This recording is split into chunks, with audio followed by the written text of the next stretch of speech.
Hello, everybody. Hi. Welcome back to another episode of the Curse of Strahd here on Initiative Impossible. As you can see, we have a guest with us today, actually part of our crew now, currently. Miette. She'll be playing a character for us. Very excited to have her. Welcome. Currently, I did stuff before for you guys too. Yeah, you're like the unnamed intern, but now you are a named intern. Sad. All right. Anyway, so we got a lot going on, but since she's new, who wants to get her up to steam on what's going on currently in the story? And I will be giving away an inspiration point to whoever can do it. Rude. Yep. I knew it. I'm just waiting to see if anyone else will go for it. I'm shy. Are you can't be shy. You run your own stream, you liar. I have a Lazy. terrible memory. There, I said it. It's on stream now. Oh, so you won't forget? Facts. Yeah. What were we talking about? Who knows? Rewind and figure it out. All right, take it away, Rude. All right. Well, first, Brian introduced his deal with the devil homebrew, where Oh if yeah. if we make a roll that we don't like, we can choose to make it a nat 20, but then the DM has the option to make any random roll afterwards a nat 1, and he'll keep track of it, so it'll Yep. apparently last. Yep. My little sheet next So, to me, so yep. So we'd found ourselves by a mysterious tower that was like spewing lightning at, well, Strahd and his minions. So, hey, that was nice. Yeah, we eventually made our way in and met some strange guy who introduced himself as Professor Tinkertone. And apparently, Mordecai used to help him retrieve body parts in the past for experiments. And apparently, Jumble was one of those experiments, which, yeah, was a bit jarring for Jumble to experience. Like, wait, what? I'm an experiment? yep. Then it turns out that professor wasn't the actual Professor Tinkertone. He was his assistant Fidget. The real Professor Tinkertone was basically Willy Wonka meets Dr. Frankenstein. Yeah, that's accurate. It pretty much is. But yeah, he was rather gracious as a host, but also a little unnerving because he seemed a little unclear on whether he wanted to, get to know Jumble or just study him like a specimen. This So is we a lot of rested for information. This yeah. is why Rude does it every time. This is only from the last episode. We're not even backtracking yet. I was to what's gonna say, this currently doesn't happened. seem like it's even halfway through. No. This is Oh, just yeah, happened yesterday or last week, 2 weeks ago. Go ahead. we Continue. rested for the night. We had breakfast. Then the professor made it clear that he was going to figure out how I work no matter what, so he started flooding the room with sleeping gas. Luckily, I don't need to breathe or sleep, or Jumble doesn't at least, so he did okay. Everyone else, yeah, unfortunately tried to fight it off, but didn't quite manage. The professor sicked a hook horror on us, along with several orcs with cattle prods. Eventually, it got a little too much for Jumble to handle on his own, so he stood down as long as the professor wasn't going to hurt his friend. So he agreed. He really didn't seem to care about everyone other than Jumble, so we had tea. Holy smokes. Yeah. Okay, I'm gonna chime in to cut this shorter. I didn't realize this took so long. Sorry. You're right. Take an inspiration point. Anyway, so what happens after that is they all went upstairs, realized that the professor was making a flesh golem in which he was going to try to recreate the event that had created Jumble, as he was having problems beforehand doing it. So in doing so, he had actually taken one of Jumble's souls / personalities, stuck it in the flesh golem. A big fight broke out because the spirit that got taken in there was Gentleman Jumble, and he did not want to be stuck in this crazy flesh pile, so he wanted to go back into his original body. A huge fight broke out. They ended up defeating the flesh golem. The soul went back into Jumble's original body, and the professor disappeared.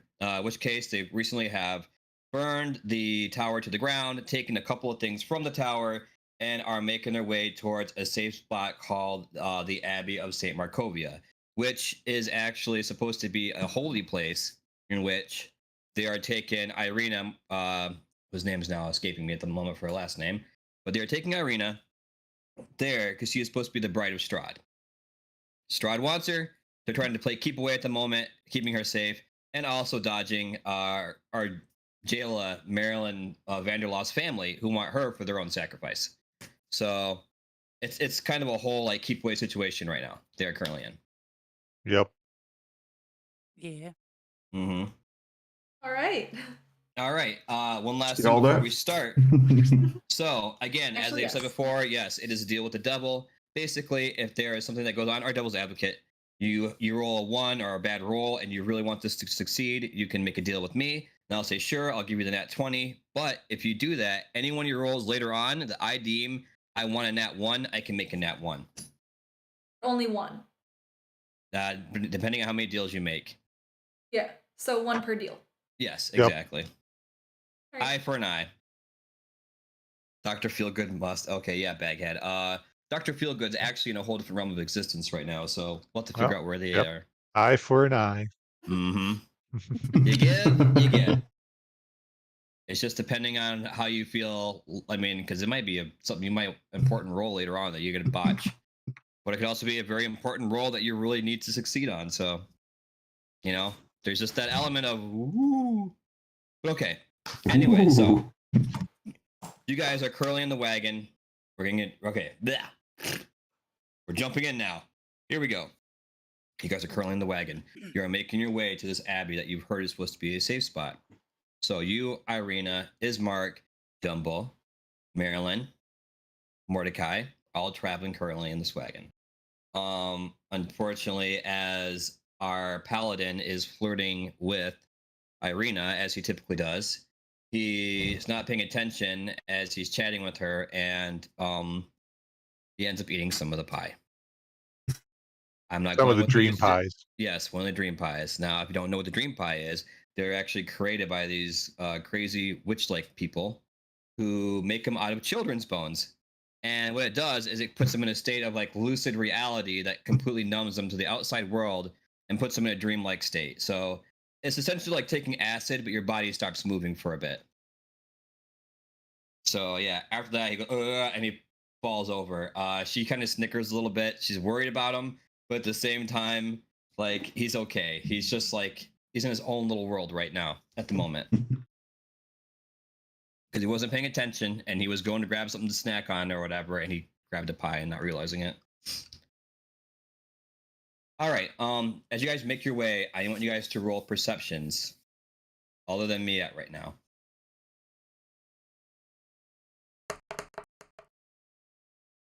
Oh, start off with a good roll. 10. Nice. 7. 13. Septic bunch. Yeah. Use that Probably inspiration laughing. already?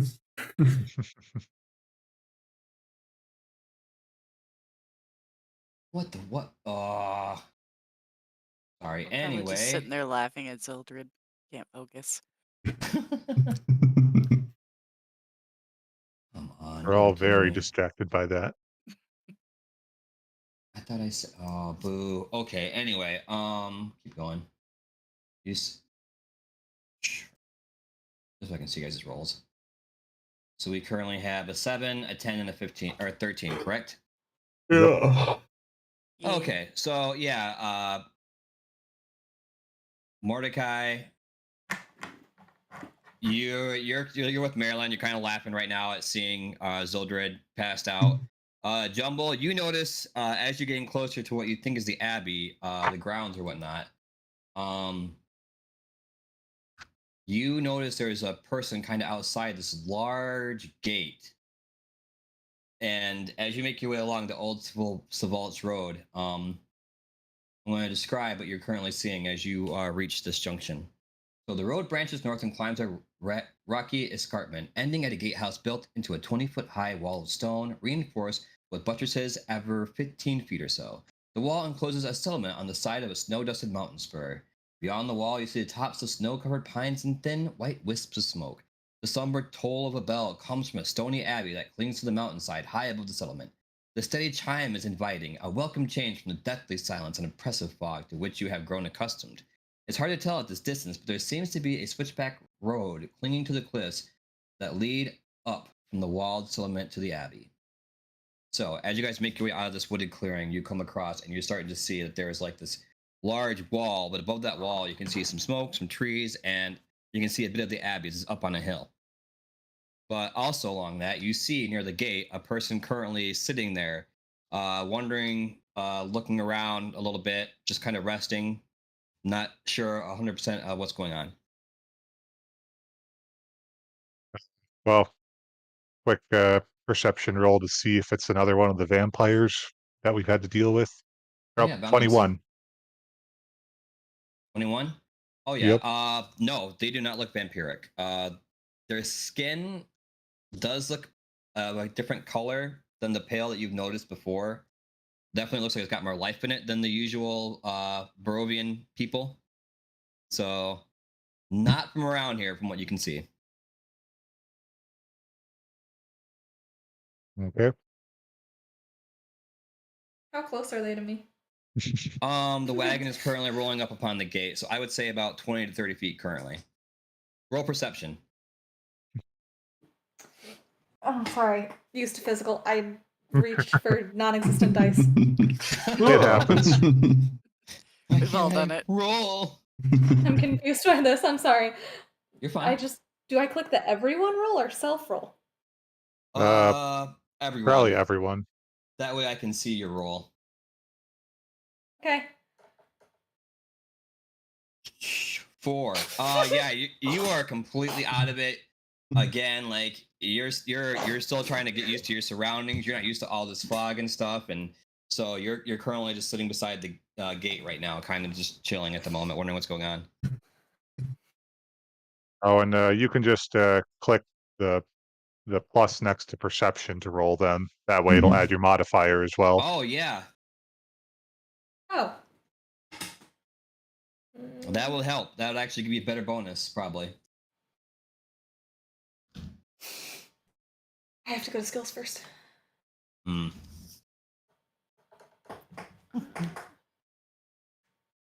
Okay, yep, and then perception check, so. She got an 11 this time. All right.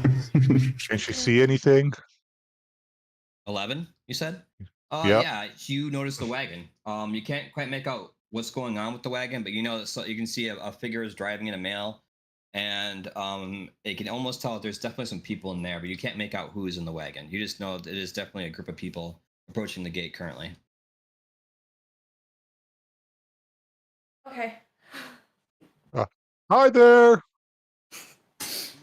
Are you the Hi? gatekeeper?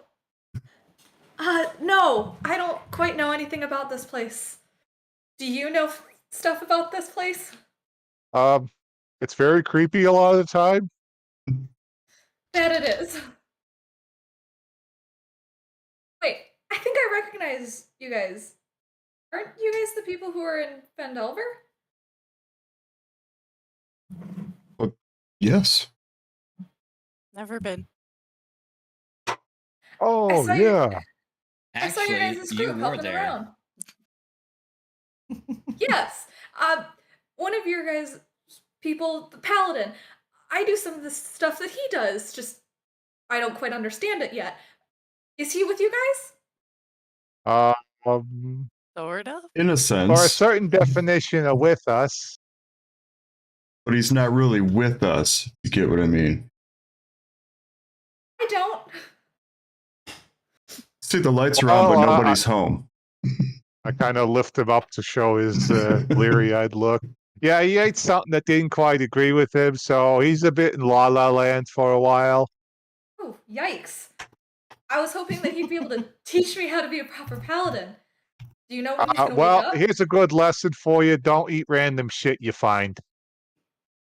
I thought that was common sense. Yeah, you think would so, but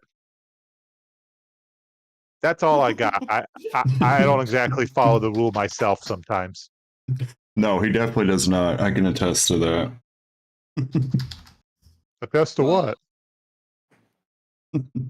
As you guys are chatting, make perception checks. Oh. Not again. Oh, I did 23. worse. 4. 5, so a little bit better. 18? Okay, I see 4, a 23, a 5, and you said an 18 is what you got? Yep, I got the 18. Okay, I'm not seeing it, but that might just be me. Anyway, yeah. Marilyn, you're just complex about this new girl currently sitting in front of you and wondering how exactly she knew you guys from Pandelver, especially now you're in Barovia, and how you get to Barovia is not exactly by your own will for the most part. While you're doing that, some guards from atop the tower point out and yell, "Hey, hey you! Are you with her?" Yes, yes, they are. Okay, new friend. What I say Kids should know. before? Unless you got business with the Burgermeister, you ain't getting in. Sorry, guys, I don't know how to help. By the way, my name's Karazura. Kirazura? not for the rattling of little flesh creatures. I'm I just say in gonna call Abyssal. you Kara. I don't understand that. He don't mind that. He's fine. He just does that sometimes. I'm Mordecai, by the way. Nice to meet you. Oh, hi, I'm Jumbo, and I shake her hand vigorously. I match that energy. Irina and Ismark kind of poked her head out the wagon as well. It's like, my name is Irina. It's a pleasure to meet you. My name is Ismark. Hello, friend. It is also a pleasure to meet you as well. I told you before, if you got no business here, you're gonna have to shove off, and you can take your friends with you. We don't got time to be having people outside the gate attracting trouble. This attract trouble? Oh, you heard me. So if you ain't got any business with the Burgermeister, I suggest that you shove off. As he What? says this, Ismark, I'm very sorry. I'm very sorry. We do have business. I have come with my sister. We seek refuge. Surely we can discuss and figure out a way that we may come inside your walls, please. We are headed to the Abbey. And you hear some growling. Let me go fetch him. We'll figure this out. And they grumble, and one guy takes off from the wall, and there's still a couple of the guards as well, watching you guys. Bows are drawn on your wagon as well, just to be safe. What do I roll to figure out who that person was that you're talking about?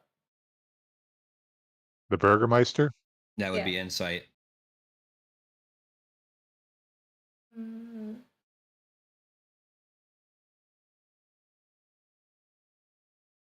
$24. Oh wow. Wow. That's great knowledge, but unfortunately, you're not from here. I guess you could say that your travels along the road. Well, you're not from Barovia, so I mean, That's right. you really would not know who this person is. I guess in a sense, though, I will say I'll give you this because you have traveled by yourself and you had to use chatting with locals and so on and so forth to try and find a holy place where you thought Zildred would be. They did talk a little bit about the Burgermeister and currently how he runs this little land called Kresk, which you guys are currently outside of, which is not the Abbey, but literally the land itself in which the Abbey is located. So he's the mayor of Kresk in a sense, or the Burgermeister.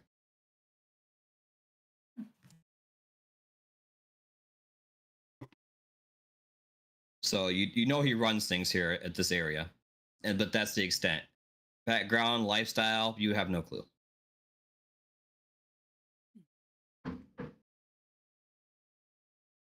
Oh, this lot. All right. You say you need to see the Abbey.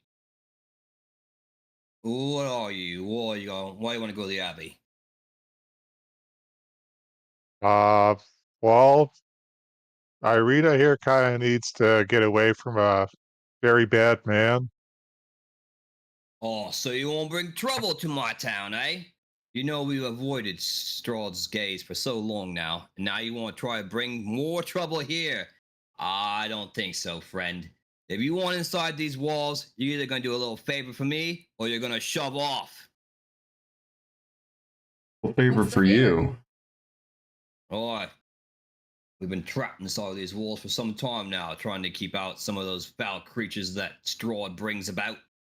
We would like a decent wine once in a while. We currently don't have a vineyard as nothing grows, as you can tell. If you guys could head down the road a bit and head to a winery and pick us up some nice bottles, I might be persuaded to let you in.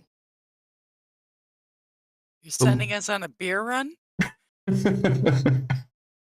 I didn't say beer. We got plenty of that. I'm talking Oh, about a fine that's- vineyard wine. Yes. Thank you. That's right. Well, plenty of wine already, it sounds like. Kind of tell him. What's that? I can't hear you down there. Sounds like someone who wants inside somewhere and doesn't want to do anything. Oh, it's such a shame. I think it's kind of funny. You think we're gonna bring more trouble when you just said Strahd's been after you anyway, sending creatures in. But yeah, I suppose we could do your wine run for you. Could you? I would. I'd so appreciate it. We're way more willing to let these gates open for you. Yeah, I bet you would. All right, Once you guys are headed to that, can I join you guys until Zildred wakes up? Sure, the more the merrier. Yeah, welcome aboard. No, well, good luck on your run, and I'll see you shortly. Hopefully in one piece. And after that, he turns back around and just hobbles out of sight as you guys hop back in the wagon as Mark hits the reins, and you guys make your way down a little farther down the road to a winery. With that, let me see if you guys are going to encounter anything. More wine. Yeah, more wine. More wine. More wine.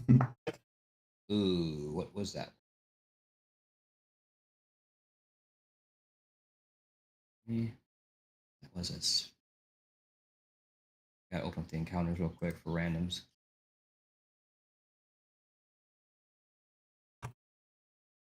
Oh, right there. Ooh, okay. I need you guys to get ready to roll initiatives. But as you guys make your way towards the winery, you see some brightly colored characters in which look like the Vishanti, and you would think would be friendly, but unfortunately, these guys have murder in their eyes and their weapons are drawn, so they are not the friendly Vishanti that you've grown to know. They don't know about the dancing jumble, do they? No, they do not.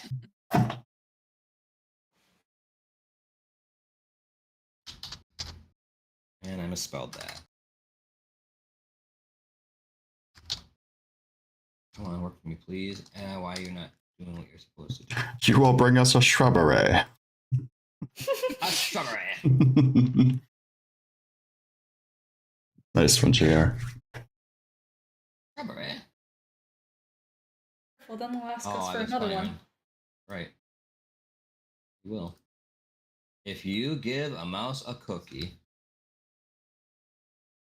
So if you give a guard a wine, Won't the guard just want more?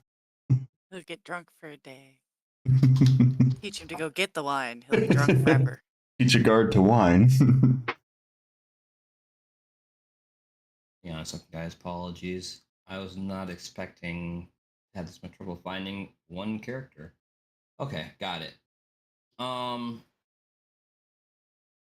So we're gonna run the encounter. Go ahead and roll your Oh. initiatives. If you haven't done it yet. I already did. How far away are they? How far away are they currently? They are within 10 feet of the wagon. They kind of jumped out as the wagon was getting ready to pass, blocking the road. Okay, then I'm gonna grab my great axe. Dumble, what was yours? 15. Okay. Tim wants you to start break beatbox dancing there, Jumble. Beatbox dance.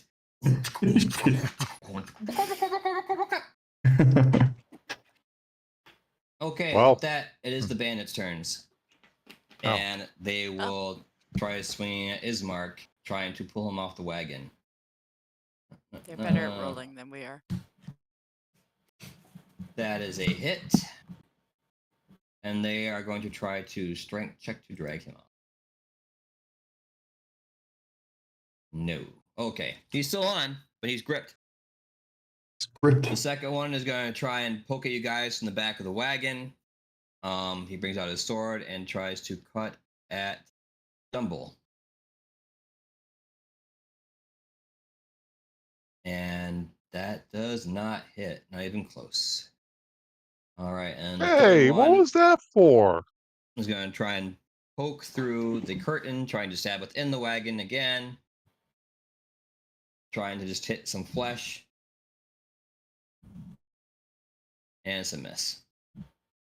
All right, Jumble, your turn. Okay, well, Jumble kind of. Ooh, all right, dance party, let's go. 1, 2. Hop out with my hand axes and take a swing at the one that tried to take a swing at me. Okay. Yeah, you hop out the back where the one is currently located with the sword that was trying to stab at someone, which was unfortunately you. And 17? 27 to hit. Oh, shoot. Okay. Yeah, you're right. That's a hit. Definitely a hit. Okay. See. 10 slashing damage. Oh, you about bring him down as you come across that chest, ripping open to see a crimson red flowing out besides the beautiful colors like this. The Shanti is currently wrapped in. Still standing, but breathing very heavy and shocked the fact that you were able to retaliate. And now seeing what he was poking at, kind of regrets it. Well, Dread Ambusher, so I have my follow-up attack, 17 to hit. Hit. Okay. No, right. So that's the regular damage plus an extra D8. Come on. So 9 plus 6, so 15 slashing. Oh, yeah, he's done. Do you Okay, wanna so describe yep, how you end Jumbo him? leaps out, hand axe is ready, and hey, time to dance.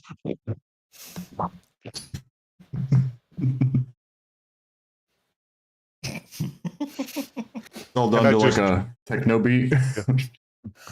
Well, I was trying to beatbox, but I don't have much experience with it. So yeah, It's okay. I basically drum chop them into pieces.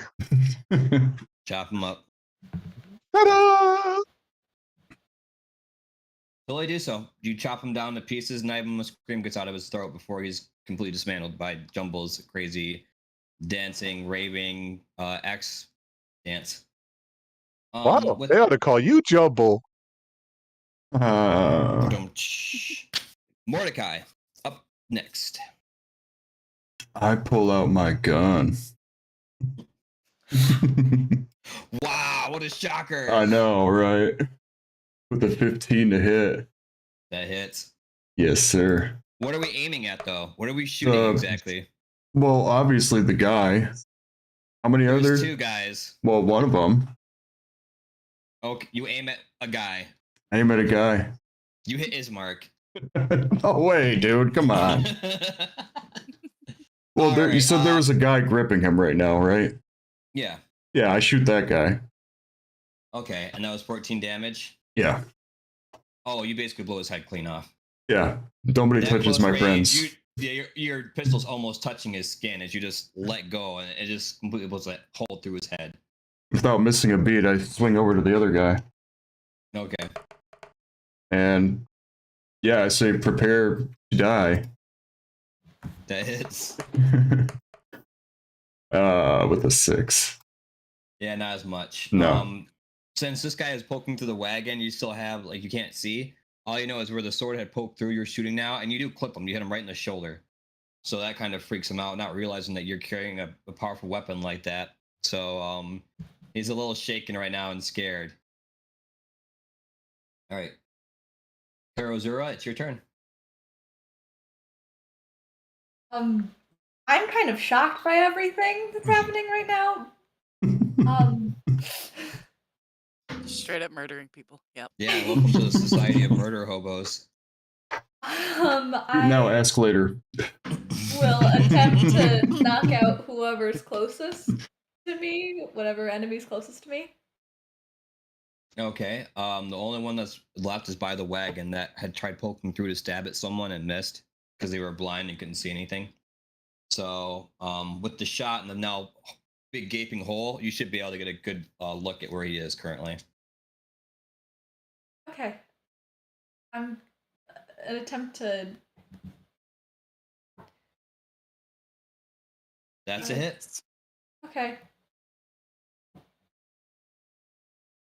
So you're trying to hit him to basically knock him out rather than kill Yeah. him? Not yeah. What? What? What? Non-lethal Whoa. damage? And you do so as you try to your non-lethal. It's like use the back of the axe and just like here we go. Yeah, you poke him right in the head and knock him unconscious. I mean, he was already losing blood from that shot to the shoulder, so it didn't take much to bring him down. You just kind of poke him with the back end of that axe, and down he drops. Boring. I'm a chicken farmer. I'm not used to this violence. Oh, you're a chicken, all right. Roll performance for that. Yeah. Oh boy. Oh, 9. Okay, not bad. Oh yeah, you do the worst. It's a decent imitation of a chicken, but you still don't quite understand chickens, so you're lifting your leg up and moving your head all weirdly, like in almost non-chicken fashion, but you perceive it to be chicken fashion. Like Night of the Roxbury Chicken Edition. Yeah. Or like Always Sunny when they try and do like the bird thing or whatever, where they're trying to intimidate people. Yeah, it's kind of like that. It's just weird and awkward. But you make the chicken noises correctly. But with Which that, point I just kind okay, I think I'm starting to figure out how this happens, but this is still very confusing. It's okay, Jumbo. Aw, and I look at the mess I made of that one guy. Really? Man, that's just not right. with that, as Mark's like, okay, friends, let's get back in the wagon and let's grab this wine. So he straightens himself out. He ushers you to get back in the wagon. Everyone sits down. Once you do, you head back on the road. You meet up to the Wizard of Wineries in no time. Ismark just ways you guys to stay in the wagon. He goes in, explains. The next thing you know, a few moments later, they're coming out with some big things of wine, like carrying cases. 2 or 3 go in the back of the wagon. The owner of the store bids you adieu. You turn the wagon back around and head your way back towards the gate. Did he go in without us so we wouldn't burn it down? Probably. Likely. After seeing Jumble's display of destruction, he tends to not let you guys kind of. You're like those kids, like you can't behave in the store, so you got to stay in the car because if you go in, it's just going to be a problem. I really do wonder how Ismark feels about us. Them kids, stay in the wagon. A big violent distraction to protect him and his sister from Strahd. Yeah. Oh, by the way, as you guys are making your way, Ismark and Irina are kind of discussing along with Karazura as to what's happened currently, which so now you know like Strahd is after her to make her bride, so on and so forth. So they're trying to escape his grasp, while also he has vowed to help this group either defeat Strahd or find a way to escape his clutches and leave Barovia. So he's kind of like catching you up on all the events that have happened since they've been with them and so forth, like having to bury their father, having to take care of a priest's son that they trusted, who was one of the shepherds in their town, so on and so forth. So like they're like all the adventures they've had, they're catching you up on it as they're making the way through, as you make your way back to the gate. I try to help out and put on a show for it.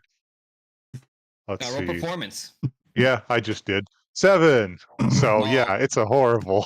Yeah, you're trying to do like hand puppets with like the back of like the wagon and stuff to kind of like show like and this fight and rawr! And it's just it looks like your hands are kind of like just clunking against each other, and it's a weird scene to say the least. Well, yeah, As they're describing.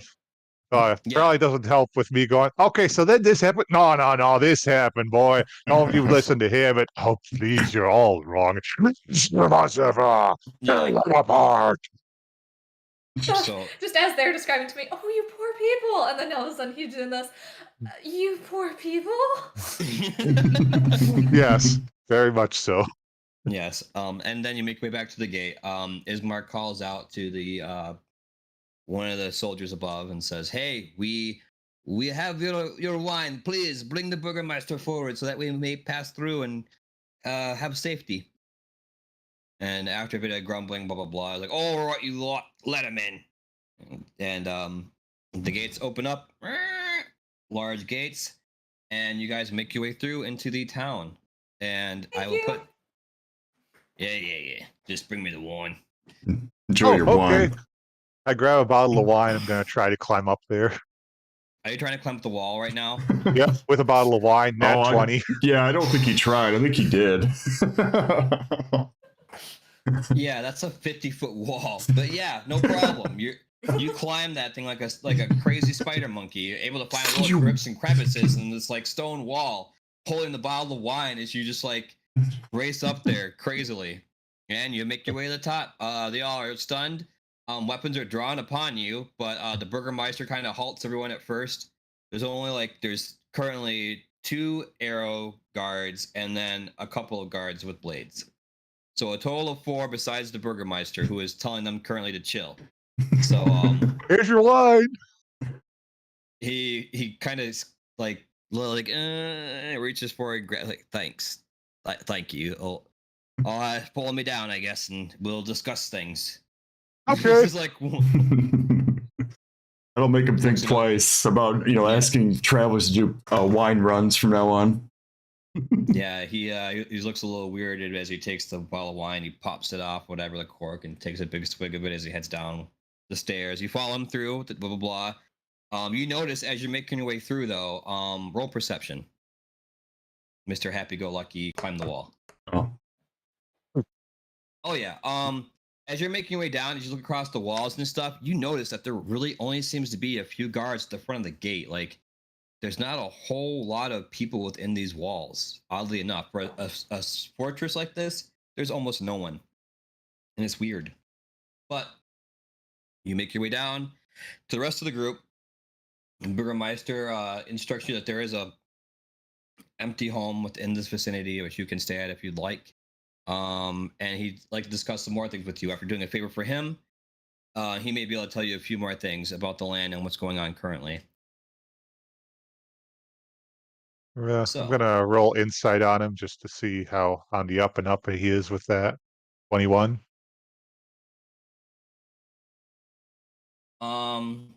Yeah, something's off about him. He seems a little more scared than just by seeing you climb a wall. Like something else has kind of got him gripped in fear.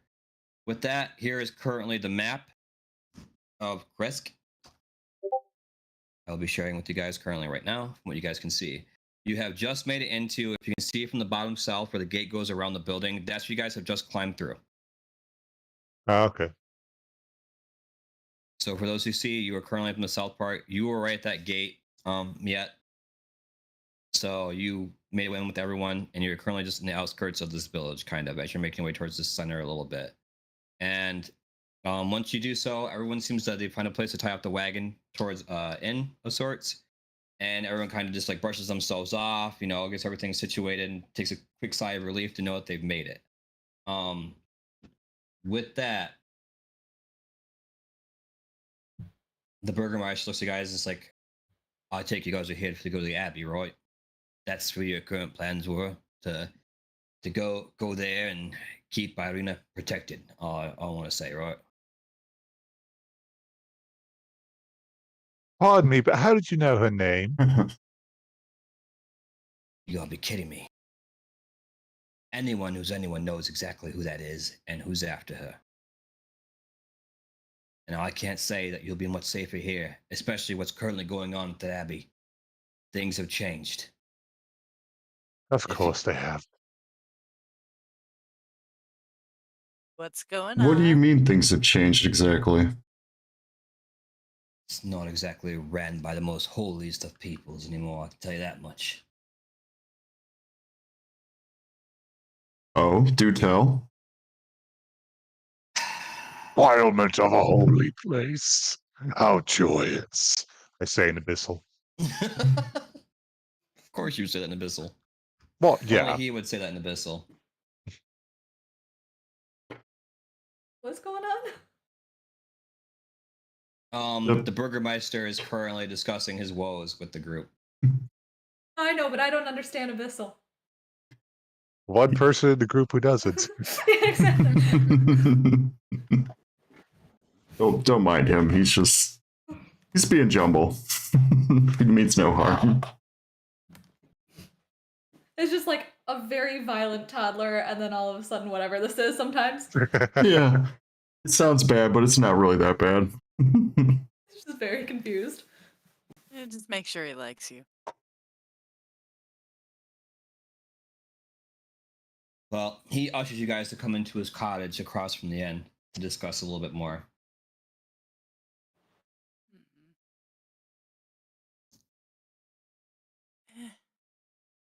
Let me say this. You're going to want to hear what I have to say before you make your way to the Abbey. It's important.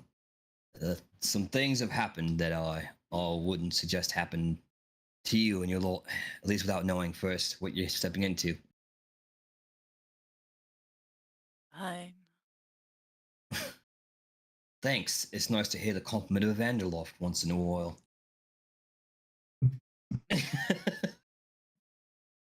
And he scuffs a little bit as he like shimmies his way into his home, leaving the door open for you guys to Just enter. everybody know who we are around here? Because I gotta say, the news really travels fast in Barovia. Apparently. Small town news apparently travels fast. Well, It wasn't found over for me. well, you got to understand. I mean, you're traveling with the bride of Strahd, basically, or he wants to be his bride, and on top of that, a Vanderloft, which you can tell who they are a mile away. It's not very hard to think or discover what's going on, especially when I've heard that you guys have been burning down some damn buildings. Oh, wait, we never did that. What? You can't prove anything. I'm going to persuade him in that. Okay, roll persuasion. 15. He actually kind of believes you on that. He's like, you know what? That will make sense. You seem kind of mild-mannered for the most part. I wouldn't believe you guys actually would be going around burning stuff. Yeah, see, What about for we me? wouldn't do that. What? Because I don't know them, so I don't know if you would have to be persuading me too. Well, you can roll persuasion against it. You could have just went with it. Okay. I have no idea. Oh gosh. Yeah, But you you're- wouldn't have no clue. Right. No, actually, you would know because Irina and Ismark filled you on all their adventures ahead of time. Ah. Yeah, Did- yeah, you know. Did they Actually- tell me about that? Oh, of course they would. Well, Yep. they did mention then, I hope, that, the windmill that we burned down was a home of evil witches Oh, who yeah. made children into pies. Yeah. And the building that we blew up, not burned down, was a mad scientist who created unholy abominations, including Jumble. Mm-hmm. It's So- They were bad places, but yes, they did actually kind of basically destroy those households. the haunted house was an accident. We didn't Oh, start right, out to that burn one that too. one. Yeah. Oh yeah, That was that's the also a third bad one. Ah, okay, hat trick. What do you know? Okay. They went for the three-peat. Well, anyways. what's gonna happen to the Abbey? Well, let's find out. First off, you're gonna make your way into the cottage. As you enter, you see it's a modest dwelling for the most part. It's nothing fancy. A burgermeister you would think would live lavishly, but he doesn't. Due to the fact that there really isn't much to use as a way of currency within Barovia at this time being. So whatever lifestyle he's had has been based off of old family money for the most part. He has not made any type of currency in years. With that, you see a woman as well, sitting in a chair by a fire, and she's knitting, and she welcomes you. Her name is Dmitry Kriskov, and is the Dmitry Kriskov also lives in this house, and that's the name of the Burgermeister. My bad, I read that wrong. The Burgermeister's name is Dmitry Kriskov, and his wife is Anna.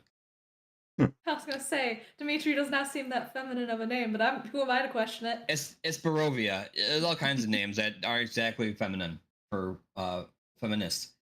Anyway, she's a female noble, and but the thing is, as Burgermeister sits you guys down for a nice cup of tea and a glass of wine for himself, and he kind of waves the ball around to anyone else that wants a swig.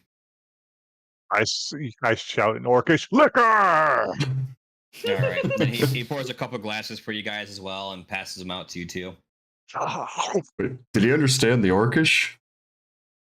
Well, I do. she But I did. mean, Oh, yeah, okay. They see the hand moving and stuff, and like, okay, yeah, he can have a swig.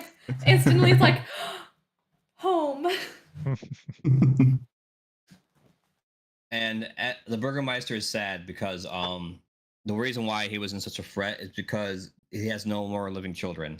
They've all died to illness a few days ago, and the last child was at the age of 14, the youngest.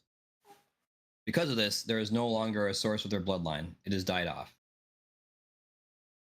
And so you also look around a bit. He tells you that his wine cellar, which was to store wine, is now full of pig pens and chicken coops to try and keep a lot of the animals alive due to the fact that a lot of the land itself is dead. Nothing grows for them to kind of live on. But Are they still alive? the chickens and stuff, yeah, the livestock is okay for the most part. They're very thin and they do not look healthy at all. Like they look famished because there's nothing growing there. Like they really don't have any source of food besides like small rations they've tried to keep for themselves. Most of their fields are barren. But he discusses that like the abbey itself is no longer a place of holy people. Unfortunately, they have been transformed into like these crazy, weird, monstrous-looking mongrel people, almost unrecognizable. And due to this, they've become mad in a sense. So somehow able to be controlled and still have a bit of wits about them, but none of the people of the town go near the abbey because of this. And unfortunately, this also means that the abbey has a graveyard near it from where they would bury anyone of the town. They have been robbing the graves of this abbey for something. So unfortunately, a lot of there's some caskets you also notice in the household that are empty, but they were child-sized caskets. So by those any bodies are chance, missing. did you happen to see a thin guy in a purple suit come by here? This sounds like the kind of stuff he'd pull. Funny you mentioned that. There was a guy in a purple suit at one point, but I would say that he didn't stay long. Though the real worry that for us is this person who seems to tend for these creatures called the abbot. They seem to treat him very, very respectfully, which is an odd thing to say. But because of this, our family haven't been laid to rest. It's just me and my wife here now after losing our children, and I just don't know what to do. The town's dying. The abbey is filled with monstrous, weird-looking beast men, and we have no crops. Nothing is growing. We're trying to keep ourselves guarded from everything. Is the crops not growing a thing from like the Barovia stuff? Yes.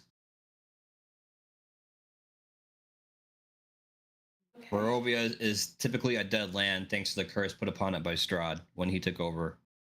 Oh, what's the There are- curse? There is no sunshine, only clouds. Strahd became one with the land in servitude for basically eternal life. Nothing is allowed in and out of Barovia without his say-so, other than the Vishante, which he has found to be an interesting people because at one point they had saved his life while he was a soldier.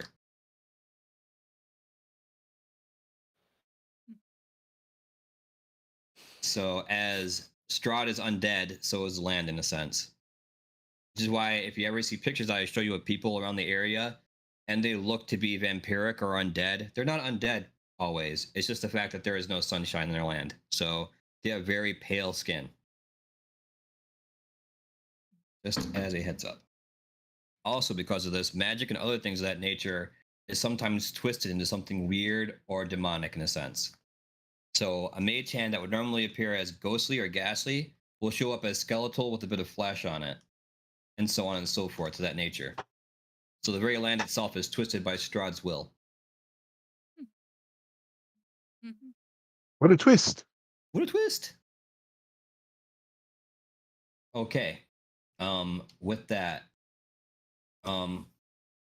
he says if you guys would like, you can rest at the inn, or if you would like to make your way to Abbey, I'm sure you can still go. But the thing is, this land it's been changed, and that Abbey is very concerning, especially knowing that his family was taken from him, and he has no idea what they're doing with their bodies.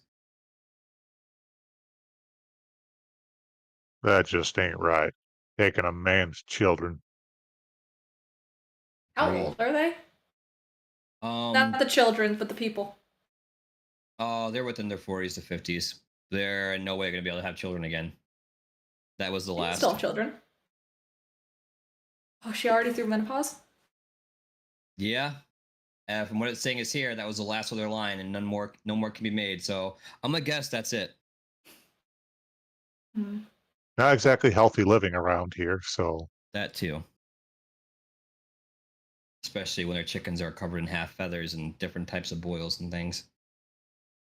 Oh, already Try half to heal boiled. the chickens, but I have no spells for any little bits of sunshine to grow anything. That's the problem. It's never sunny in Barovia. Oh, do you have your shirt on?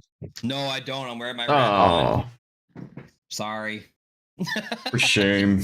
Well, that is true. That's why that shirt's so great. It is never sunny in Barovia because vampires don't like sunlight, and Strahd's a vampire.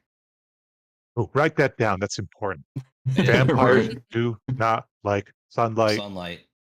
Strahd is a vampire. Radiant is their worst enemy. And all other vampire knowledge also applies to all vampires here. They don't cross streams. They can't enter the house without being invited. Sparkle in the sunlight. Yes. Do they have to count grains of rice? They have to count grains of rice. Interesting. I'm not sure. It doesn't That say was the anything about thing that. where if you throw like grain or something, then vampires to stop and count it all. That was Yeah, an old no, Really? that's not mentioned in here. It's funny you mentioned that because that is true. Also, Come I on, think where do you think the count from Sesame Street got it? Ugh, 1, 2. Okay. Yep. With that, is Mark and Irina say thank you for your hospitality, but we would like to see this abbey for ourselves. They're very concerned that they have to make their way there because I mean the priest wouldn't steer them wrong. So they kind of No. want to know what's going on for themselves. Okay. Well, maybe you guys should stay at the inn with Zildred, just because this kind of sounds like it's going to be the sort of mess we usually get into. No, no, no, no. I promised I would take my sister to safety, and the abbey is supposed to be the safest place for her. So we will go there with you. Besides, we have stayed out of the fight for far too long. We will also add our blades to your group of travelers as well to defend. Finally. You say that out loud? Wow. They kind of look at you in disbelief and it's like, of course, from a Vanderloft, I should have known such language. But it is of no cause. You have proven yourself to be a trustworthy ally, so we will have your backs. Yes, James, write that down. It's important. Write that down. Sorry, I'm talking to the chat as well, just so you know. Yeah, if you ever start speaking out of weird, like, why are they talking like to this person? It's because someone in the chat said something, so we're gonna Yeah, respond. I'm trying to have both of it up. That's fine. Me too. It's your first day, so. No, it's your initiation. It's Yeah, my quickly. first day. Okay, well, with that, you guys start making your way down the road as you make your way into the town. Again, this place is like covered. You notice as you finally move past the cottage, a fog kind of goes across the ground. Light dust covers of snow here and there on this rocky earth. Just small little stone outbuildings around the area as you make your way through. um, you just keep heading out that way. But as you do so, and you make your way towards the abbey, there is a pool nearby the abbey, as you can see. It's a radiant pool. It's almost like a body of water in a sense. Oh yeah. You see it? Yeah, I got the map up here. Mm-hmm.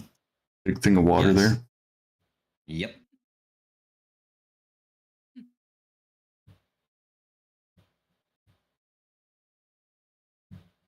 Now, with that, as I say Do we that, investigate it? yeah, because you are starting to hear a voice come from the water. No, no. More voices. Ooh, 22. 17. 17. Okay. We got Nat, 22 and a 17. nat 20. Wow. Nat 20. Dang. Perception, right? Yep. Investigation. Yes. You're looking into perception. I mean, you're looking around as to investigation is to kind of look for like specifically. 14. So 14. Okay. All of you notice there is something different about this pool. It's giving off a weird glow to it. And you are hearing the words Tatiana, Tatiana. And as these words are heard coming from this pool, you notice that Irina is standing up in the wagging and she is almost moving towards this pool in a weird, like, a familiar sense of hearing this voice. Jumble, grab Someone Tucker, Yeah. grab Irina. I'm gonna try to grab her, I guess. Yep. 15 athletics to grab her. Oh, athletics. Nope. Yeah, I got 6, so. The water calls out again. It has been so long. Come, my love. Let us be Yeah, together that's at right. last. And as he says that, 7. A 23 athletics to grab her. okay. Yeah, Somebody sure, grab her. You get a hold Yeah, of her, still trying- but she calls out and says, "My beloved Sergei, in life you were my prince and a man of faith. We were to be married long ago. Has this blessed pool called your spirit to me?" As she reaches out, the glow grows a little bit brighter, and you start to see like the pale hand come out from the water, as if inviting her in. Oh no, that ain't right. That ain't right. Come on, Missy. Snap out of it. Gonna shoot the hand. You're gonna shoot the hand. I'm gonna shoot the hand. Okay. 20. Roll. Yeah, you shoot the hand.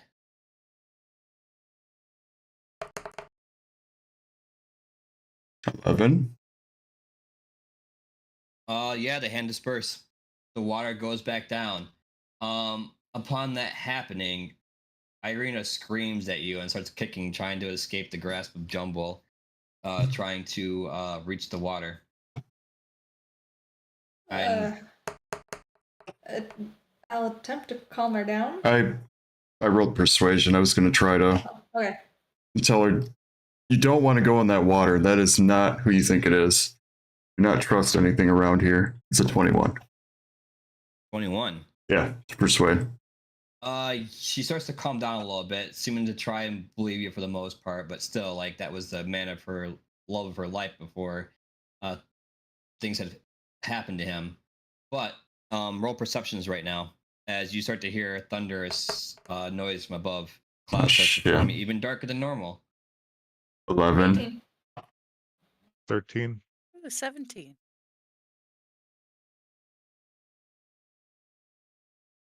Okay, all of you guys hear it as you stand near the water trying to keep her back.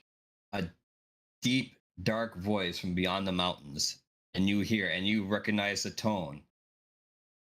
As you hear, it is mine. And a loud crack you hear the sky as it lights up as a blue lightning hits that water hard and almost dissipates it. Everyone near the water, Damn. I need you guys to make a dexterity check. Do we know who's by the water? Everyone? Yeah, I was gonna say I Pretty don't much. know. Where's the water. Pretty much Well, the entire party yeah. is by the water, so 22. okay. 7. Ooh. 13. Ooh. Ugh. Well, hang on. I'll use knowledge from a past life to add a d6 to that. 18. Let's see, so that's 19 on my part. Okay, Marilyn. Dang it.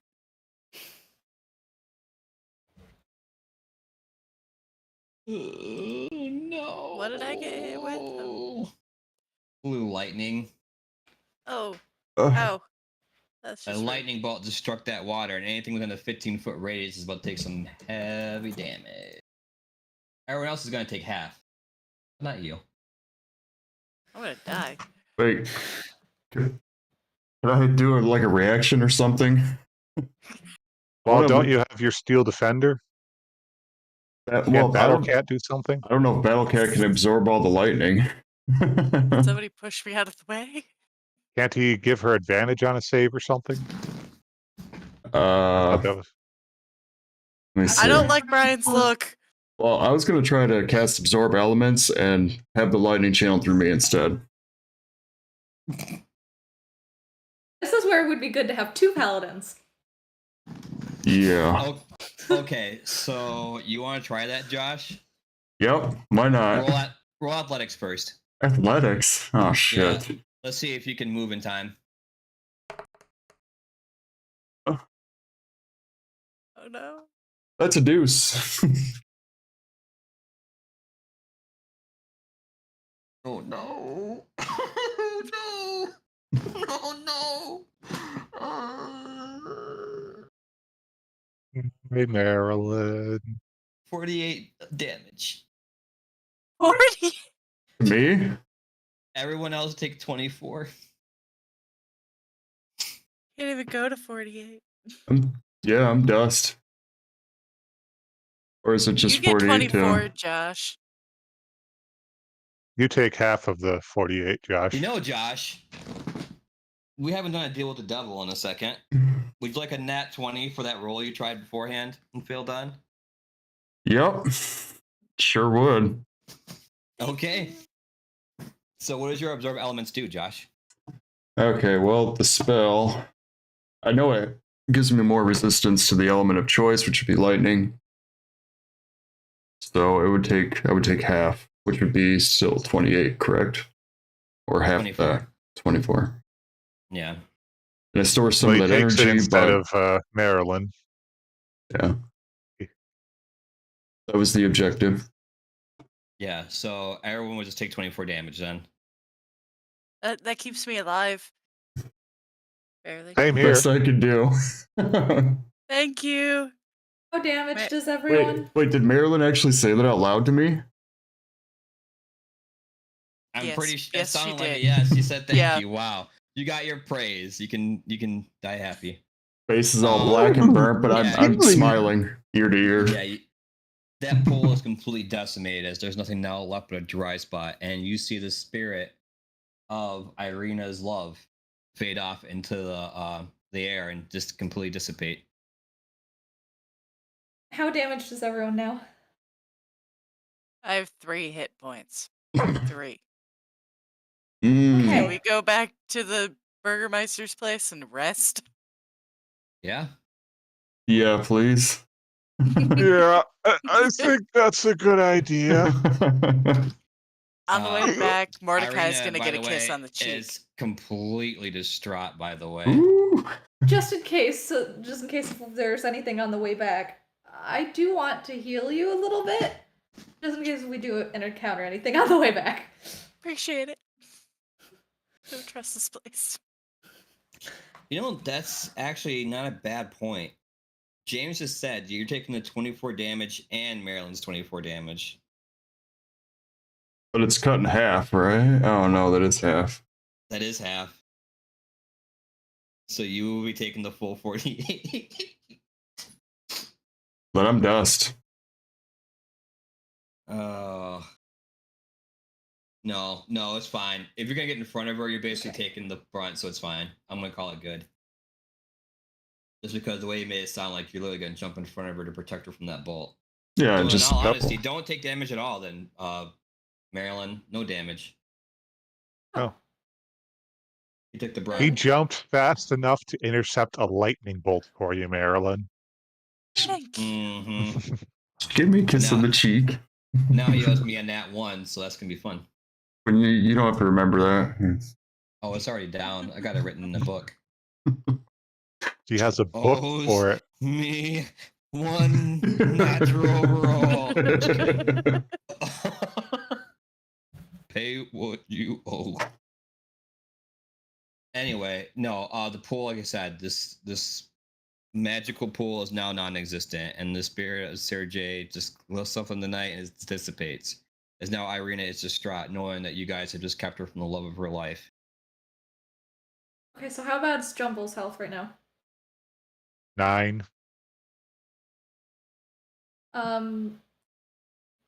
Add 10 to that. Oh, hey. Oh, thanks. That feels nice. And then how bad is Mordecai? I'm at 15. Okay, make it you back. can add 5 more. Okay. Well, I mean, you guys make your way back to the Burgermeister, and you see like what happened is it looks like you guys all got hit with like, yeah, you see the movies where you get hit with the lightning and our skin is all like charcoal or black or whatever, and then the hair is all frizzed and standing up. Yeah, it's basically what you guys all look like for the most part. Besides Marilyn, who looks just fine. Yeah, Fabulous. pretty as a picture right now compared to everyone else. He's like, come inside, come inside. Whoa. We saw the lightning bolt hit. It was scary. Can I have I've some never of that seen wine? anything like it. Yes, my friend. Of course. Take a bottle for yourself. Cure some of the burns I have.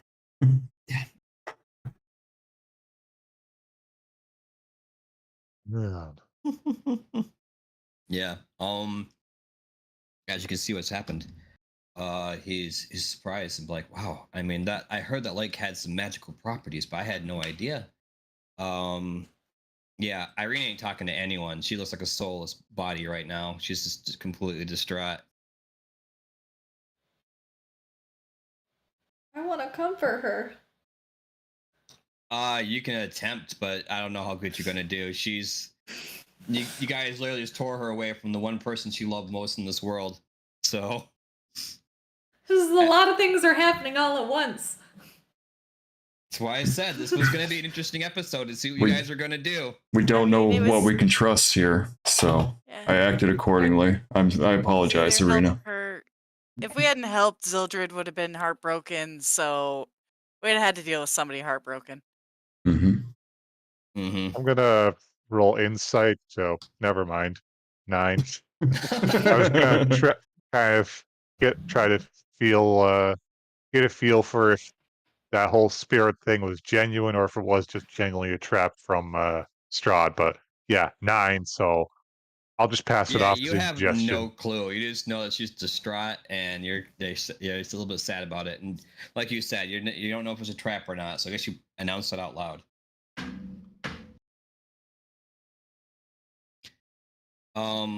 The Burgermeister's like, as far as I know, I don't think so. It's been a holy place for some time now. A lot of people have seen their loved ones and things like that throughout that pool. It's almost like a way of communicating with the dead in a sense. Couldn't have told us that before. You guys never wanted to know. Could I like roll for religion or something to try to figure out more?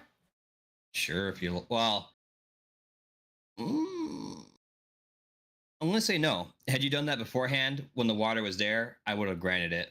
But now that There's it's no completely time. dissipated and blown up, there's nothing to look for. Oh, can I have some more wine? Mordecai feels like a piece of crap. Hey, I broke my rule. I got involved. Don't get involved. Bad things So happen. people saw their relatives in this pool, but what happens to people who go into the pool? They, in a sense, go with them to the light. It is basically as a way of calling them with them. At times they may go, if not, they just speak with them and help them pass on. As far as I know, many people don't typically go in there, but if Have you- someone had a bond that strongly enough to manifest that hand, I can only imagine the relationship those two must have had. There was a hand that came out of the pool beckoning for her to come into the pool. Yes, I that's think they were trying to not take her to normally the light. happens. Could very much be so. Mordecai, Maybe take some more did wine. Strahd a favor. I'll If we're take some of gonna- that wine. There you go, buddy. If we're gonna rest here, then I'm gonna cast speak with the animals on myself, and I'm gonna go tend to the chickens and figure out what they know about the whole place. If there's anything else that they can tell me. I do what I know best: heal the chickens. Okay. Well, everyone else, I guess, rest up, so on and so forth. Irina just doesn't talk to anyone right now, and she just goes back to her room and just her brother can't even console her. She's so distraught about the whole situation. With that, Yeah, I'll Basic- rest up afterwards, but okay, yeah, you go talk to the chickens, blah blah. They're excited to see your faces and someone bringing them some type of food or yeah, whatever. because I do actually. I know I have some rations, so I can share one ration with them. Yeah, they're very and pumped then to I see can something edible. then I can heal them of like their boils and stuff like that you're saying. Oh yeah, of course. They're thankful and grateful and say thank you and things like that. And they say to be careful because, yeah, this place, the mongrels, the people, they typically will come out and steal livestock and things like that and bodies. Like they're known for literally going around and thieving in the night from the villagers. And because of the fact that they kind of have terrified the village into not resisting them, no one has like done anything against them. So typically, the Burgermeister has them down in his wine cellar because he doesn't want his livestock being stolen. What did you say? Mongrels? Yes, they don't quite understand, but they're animal like them, but human in a sense. Hmm. All right. So we're resting up. Mm-hmm. Oh, need some rest. So everyone get a full rest. All right, and then in the morning, I'm gonna talk to Dimitri about the mongrels. Okay. Dimitri is like, "Good morning. Hope you guys all slept well." You come forward and ask about the mongrels. Like the mongrels. This is what I was telling you. They're beast men of sorts. Like whatever was in the abbey from the holy men that were there before have changed. They are now these half man, half creature things that come out and they've been stealing the bodies of our families and friends. And if you went down and saw where my chickens are, as you did the other night, you'll know they're in that basement because they're also stealing livestock as well. So our very way and well-being is literally being taken by these things for the abbot, who we have only seen here and there, as he only patrols his town in order to look for specific things.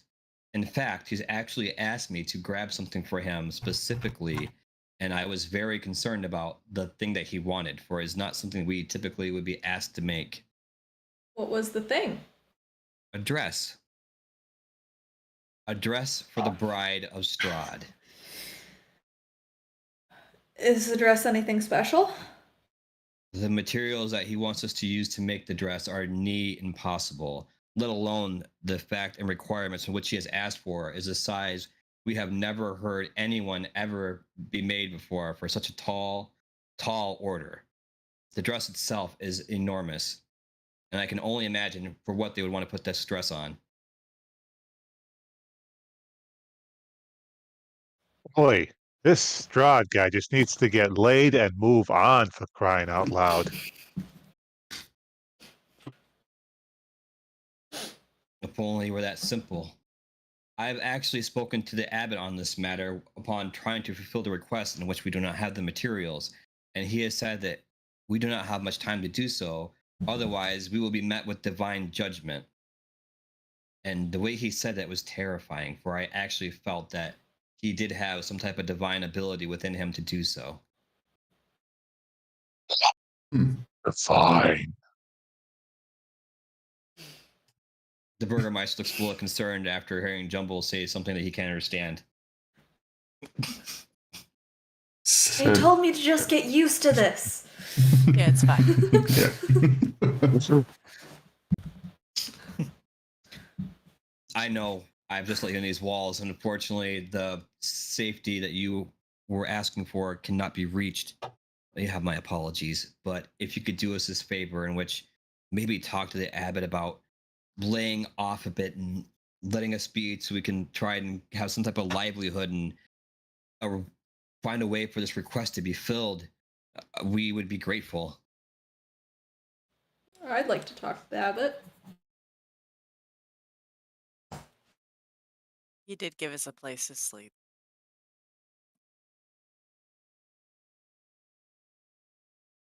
Ismark, you suppose you and Irina want to stay back now? Yeah, Irina has not left that room, so is Mark going to try and do his best to comfort his sister? And it's like, I agree. I would love to travel with you, but you are right.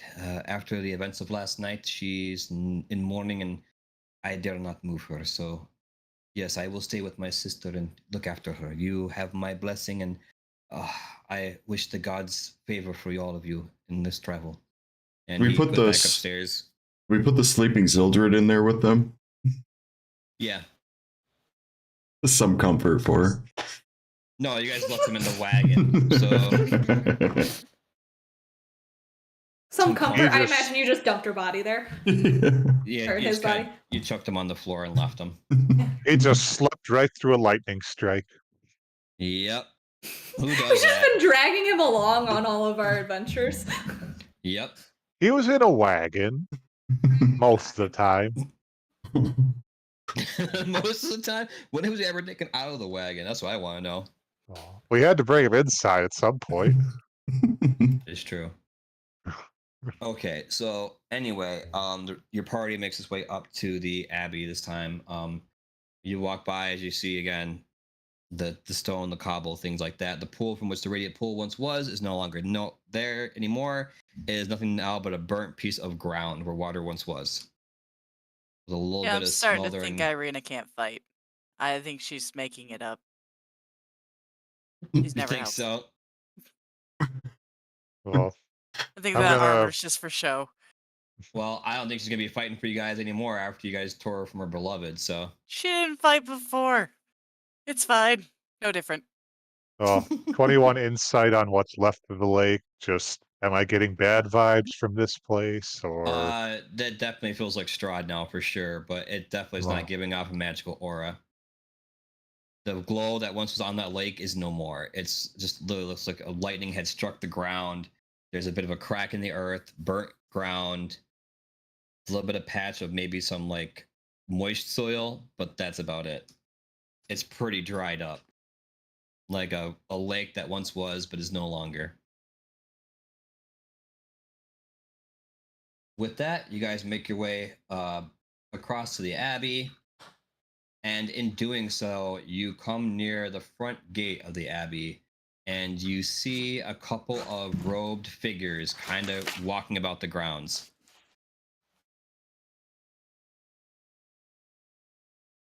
And one has got a shovel in his hand, kind of looking around oddly, and the other one is just like keeping himself very clothed, very hidden, just kind of looking upon the ground and just dodging here and there. so they're not quite guarding, but they're partially patrolling in a way. Maybe. I think they're looking for something to dig. Perhaps a grave. Are you guys speaking out loud? Well, quietly discussing amongst ourselves. Oh, okay. Well, unless you guys are rolling for stealth, they tend to notice your conversation a bit the closer you gain to the abbey, and the one's kind of like, "Who goes there?" And as he kind of lifts up a little bit, you can kind of see as he stands up almost on his back legs, he looks definitely different, and this is his currently in front of you at the moment.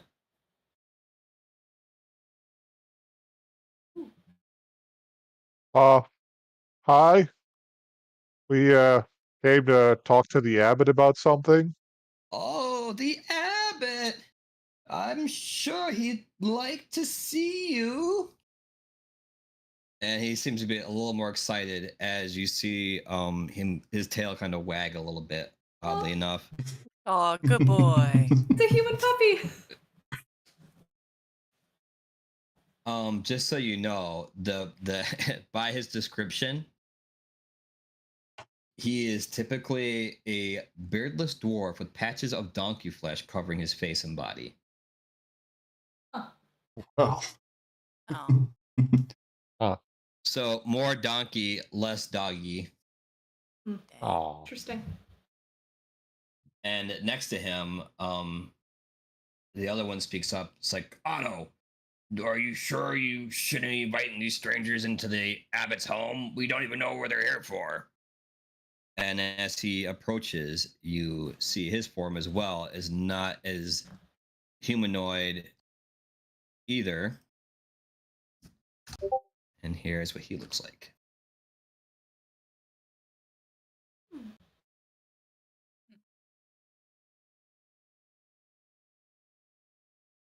Is bread a part of rations?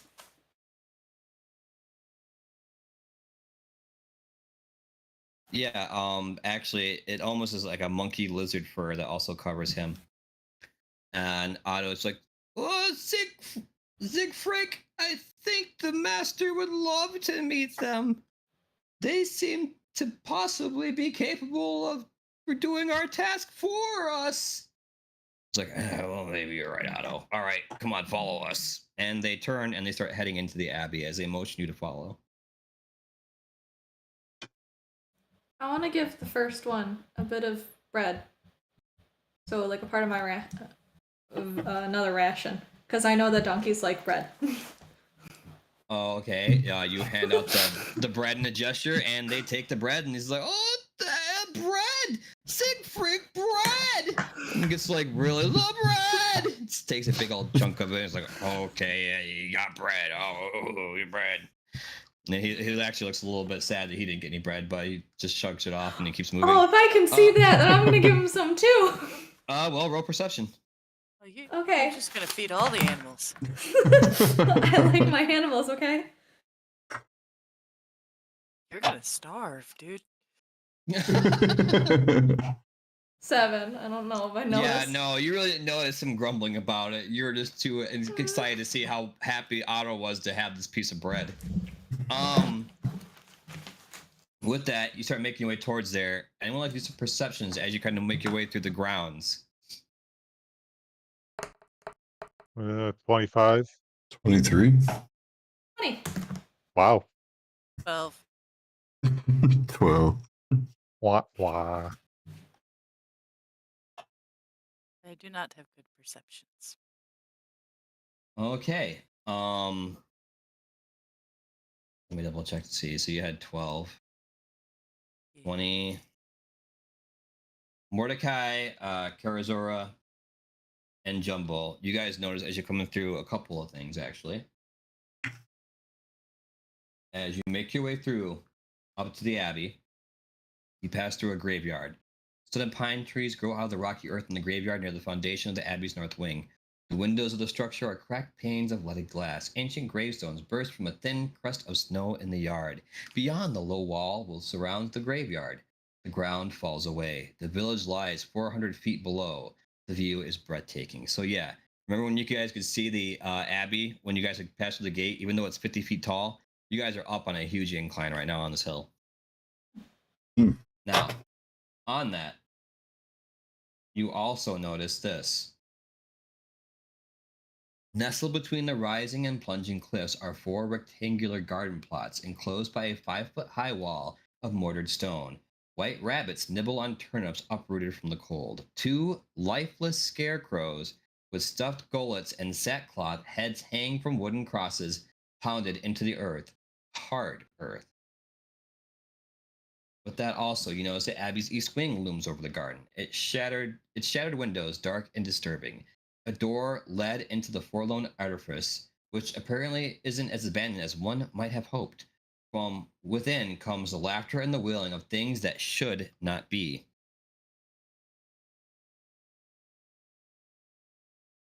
So, there's a garden. There's scarecrows. You know from the east wing you're hearing weird sounds, laughters, and wails that aren't normal. There's also a plot of graves that you currently can also see as well. Gotta investigate those scarecrows. Something going on there. Okay.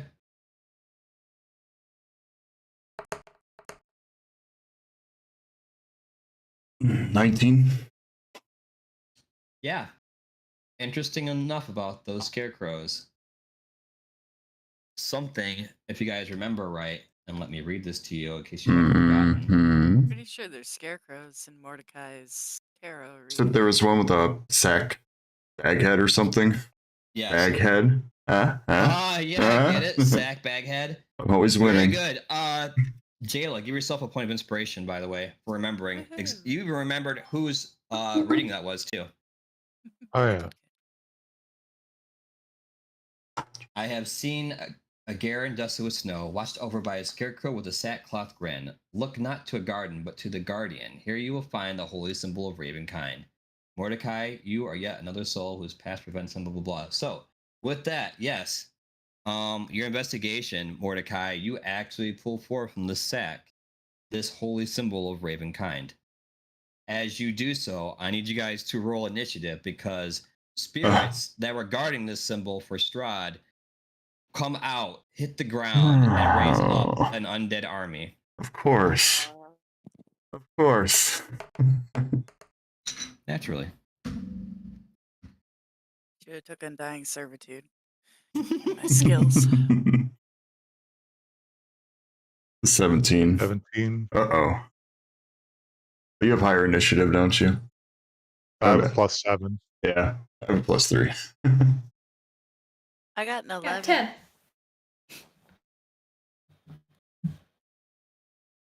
Merlin got I an feel 11. like I got 10 last time. Mordecai got 17.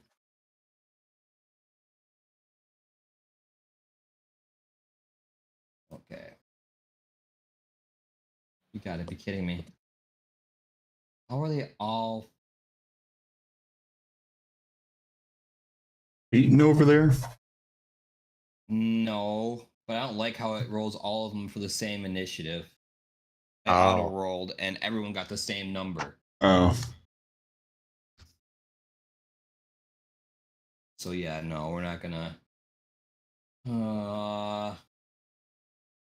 I remember their numbers. I can probably just pull it up here. I'm gonna just manually roll theirs.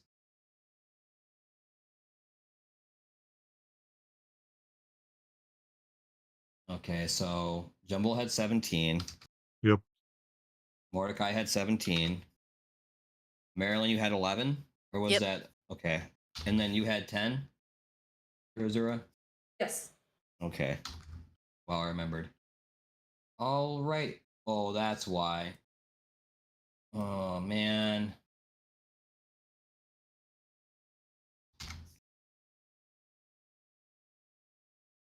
Forgot about that.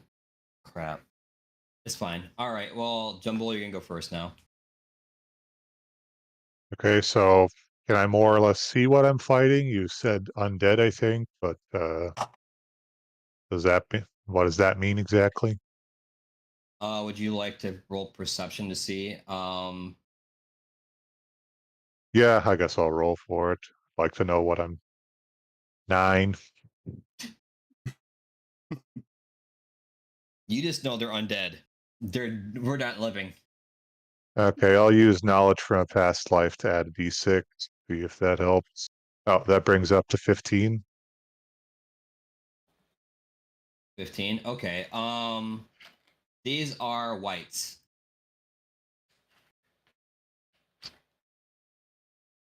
They're almost like zombies in a sense, but more spiritual. No, how many of them are there? There is a total of 8. Oh, Ooh. oh yeah. Great.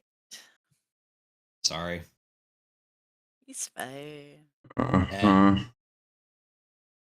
Well, I get out my great sword and whoops, a little ahead, but yeah. I'll enter Barbarian Rage and I start growling threats in Orcish Sorry, I and take misspoke. There's technically only 7. Go ahead though. technically only 7. Technically only Technically. 7. Hmm. Yeah. Well, Anyway. Are they further away? No. Well, you're the only one who investigated, so I'll see everyone else outside the garden.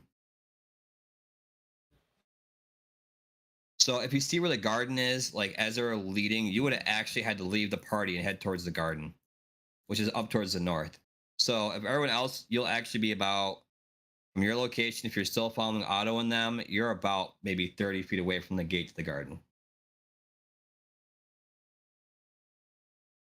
right. Well, I'll run up to the nearest white and with my try to take a swing with my great sword.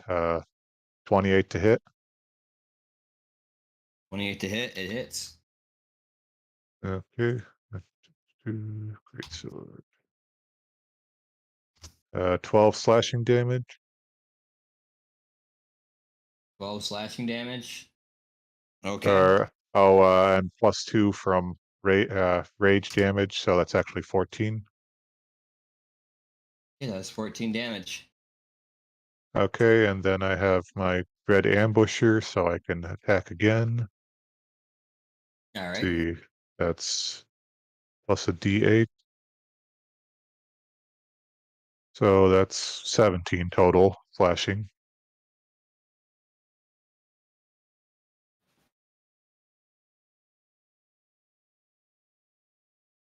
So I take 2 big swings with my great sword at this white, and I yell in Orcish, "Back in the ground, dead man!" All right. They don't understand a word you're saying because they can't really hear, but yeah. Just like the soldiers back at camp. Now, when you attack these and you slashed, something was weird because when you hit them, it didn't do nearly as much as you would have hoped for. Something's off, but it still hits them. But when it cuts, no blood or anything comes out. It's like coming through skin that has already been depleted of blood. But even so, it's still not nearly as much damage as should have happened. With that, Mordecai, it's your turn. All right. I can see them. I just don't know the secret of what they are. Yeah. Oh, Unless Oh, they're yeah, all and sharing with the class. also, while raging now, he has my ancestral protectors surrounding him, so he has disadvantage on any attack that isn't against me, Huh. and it gives resistance to anyone being attacked that's not me. Okay. Oh, For nice. this particular white. So all of a sudden, there's the spirit of the charmer, so the kind of well put together looking fellow with ghostly bloodstains on his hands, kind of passively aggressively badgering this white. Another one is what you assume is Giggles. He's kind of half skeleton, half man, with daggers in his hands, dancing maniacally around him. Oh my And goodness. what looks like a large gorilla-like creature growling an abyssal at it. Jeez, of Pete's. Those are the 3 spirits badgering him right now. Yeah, I'm sure he's loving that. Especially 'cause he's supposed to be badgering other people like a spirit. Well, Investigation. You Yeah, figure I it only got out. an 11. Yeah. That's good enough. You notice these things with these whites is something you've researched before, especially dealing with undead creatures that you were trying to help create with the good professor. That Yeah. it's got damage resistance to necrotic, bludgeoning, piercing, and slashing from any non-magical attacks that aren't silvered. Okay. They also know that poison doesn't work on these things, and they're also immune to exhaustion and poison. And they're very sensitive to sunlight. Right. Which brings me to my next point. I'm going to cast Branding Smite. Okay. And try to hit him with the pistol.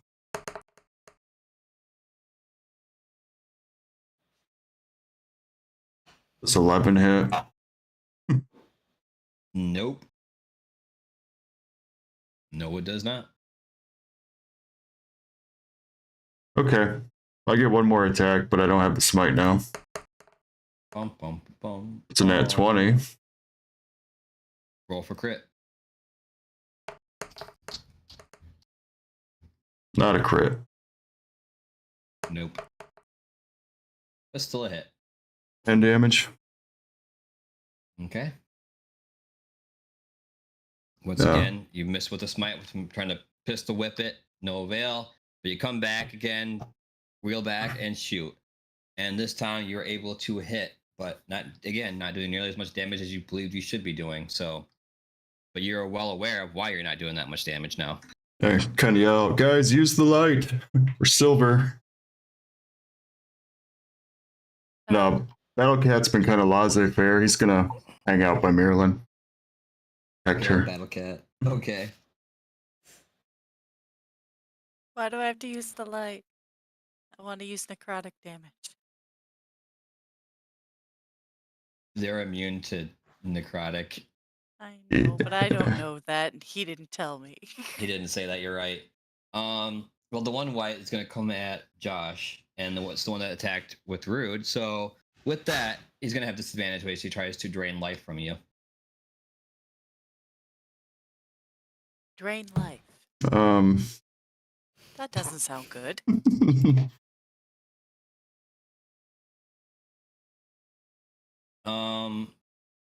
Yeah, no, it's a miss anyway.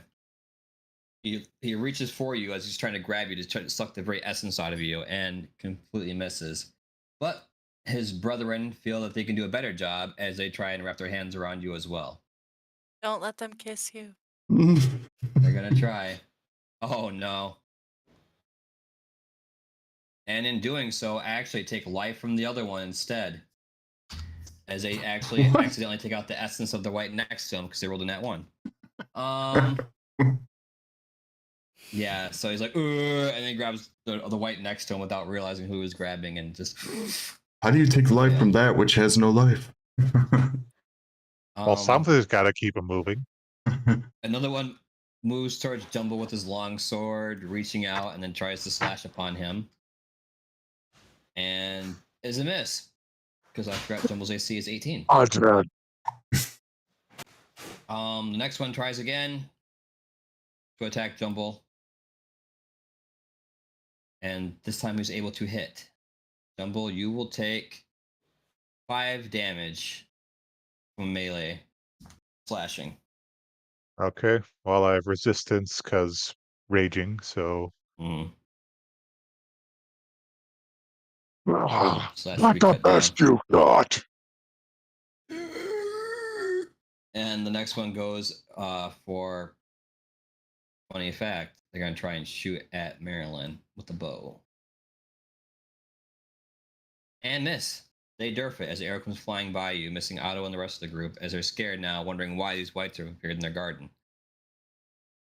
With that, Marilyn, it's your turn. Yay! I want to try to use Eldritch Blast. Okay. I'm the one that tried to do an arrow on me because I'm petty. Yeah, naturally.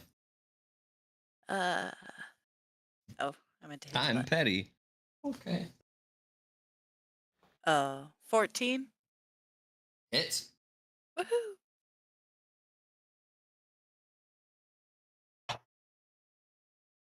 6 damage. Hmm. Rough. Hmm. 6 damage is 6 damage.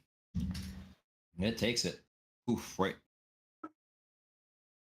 You're able to put a hole through it, but unfortunately for you, that hole with no guts doesn't seem to matter because they're still moving. With that, Kirozura, it's your turn. I'm very new to spells, so bear with me because I'm trying to figure out component stuff. Which I'll set that off to the side. And I guess I'll cast Branding Smite on my battle axe, I believe. Okay. Mhm.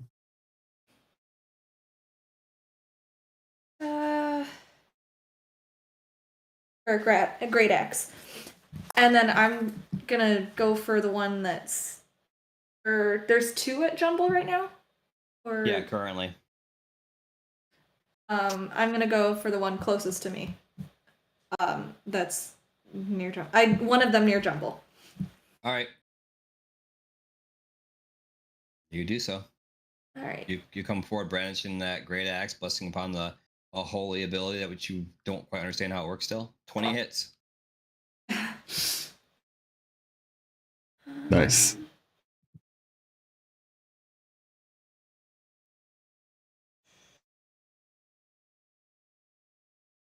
How do I add the spell part to that?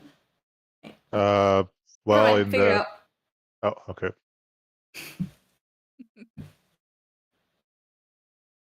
I'm learning. Okay, so 11 plus whatever the other one was. So 15. Okay. And that's 5 fire damage then? Or what was that? Or part of it was fire damage and the other part was slashing. Radiant damage Oh, it's is the radiant? Okay. 2d6. Okay. And with that, that radiant damage is going to be doubled. So it's actually 22 plus the 4. So that is 26 altogether. And you completely eviscerate one of them. It's gone. You put that blade, you put the great axe with that holy light coming through it, and it cuts through it like butter as you see light burst out of the body and just dissipates into the air like a smoke, like a cloud of poof. And I have no idea what I'm doing. So I'm holding it. I'm like, I really hope that this can help them because I'm really worried that they're going to get hurt. I'm like, please don't kill. And as you pray to whatever you pray to get your ability, you're not quite understanding what God is answering you, but some God is answering you. So, yes. And do you have no ability you can do, or is that it? I think you have extra attack. That's what I was wondering. I should. So then I'll go for the other one then. Okay. Uh,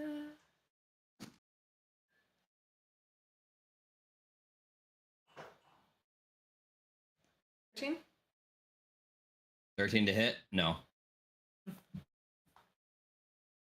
Try. Seeing how well your attack worked the first time, we try again for another time, and it completely misses, unfortunately. Oh. I'm still shaken up over killing something. Yeah, that was already dead, so I mean, you didn't really kill it. You just kind of put it back in the ground. Well, with the way she destroyed the first one, I congratulated Orcish. Ah, well fed half-breed. And thanks. With that, the white turns to you, seeing what you had done to one of his kind, and he decides to attack you with a long sword, Azura. And he does so, and it's a hit. And you will be taking 8 damage in slashing as he cuts across your back as the rest of the party tries to completely circle your group besides Marilyn. All right. And the other one tries to do the same thing, but this time reaching out for Jumble with a long sword to no avail. And then the last right before we go back to the turn order is going to try and shoot a longbow at Marilyn. and even worse than last time, completely misses. 10 feet from you, not even near you. You're wondering what they're aiming at this point. And with that, we go back to the turn order. So, Jumble, your turn. All right. Well, I'll just keep hammering away at the white that's in front of me. 19 to hit. Hit. Well, that one's gone, by the way. Oh, okay. Well, I'll That's- aim for a different white then. All right. There's plenty of whites around. Aim for whatever white you want. Just one Or of the you other could just ones hit who the was. one that's on the ground. Just like, stay dead! That too. No, I'll focus on the ones that are standing for the moment. Oh, yep, For one the of the other moment. ones who, yeah, one of the other ones who was trying to hurt me. Okay. So 19 to hit and 13 slashing damage, or wait, no, 15 slashing damage. Rage. Okay. And now he's beset by the spirits. Yep, they're circling around, teasing him, and so on and so forth. And again, he himself was almost like an apparition of a sort, so it's weird to see other apparitions bothering him. So, is that your last attack, or Yeah, I don't have extra attack yet. okay? The dangers of multi-classing, kids. That's right. With that, Mordecai, it's your turn. All right, I'm gonna try this again. I'm gonna cast Branding Smite, Mm-hmm. and I'm gonna aim at the one that tried to suck the life out of me. All right. And I totally read that spell wrong. It's when you hit with the attack. So I got 2 chances for this. Oops, sorry, Okay. wrong one. Hang on. 18 to You're already hit. counting. That's a hit. Okay, I already count my blessings there. That's 14. The physical side plus 2d6 for the spell.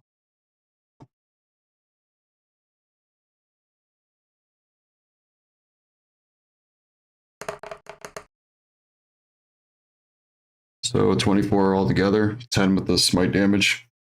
Okay, and the 14's piercing, right? Because the Yep. pistol. Okay.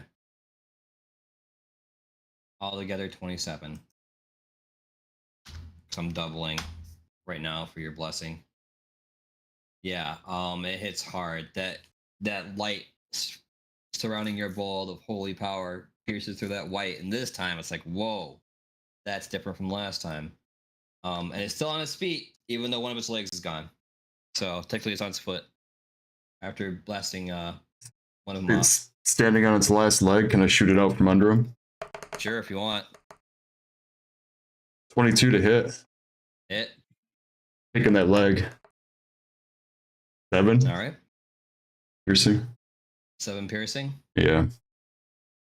You come close, but no cigar. At least take his toe off.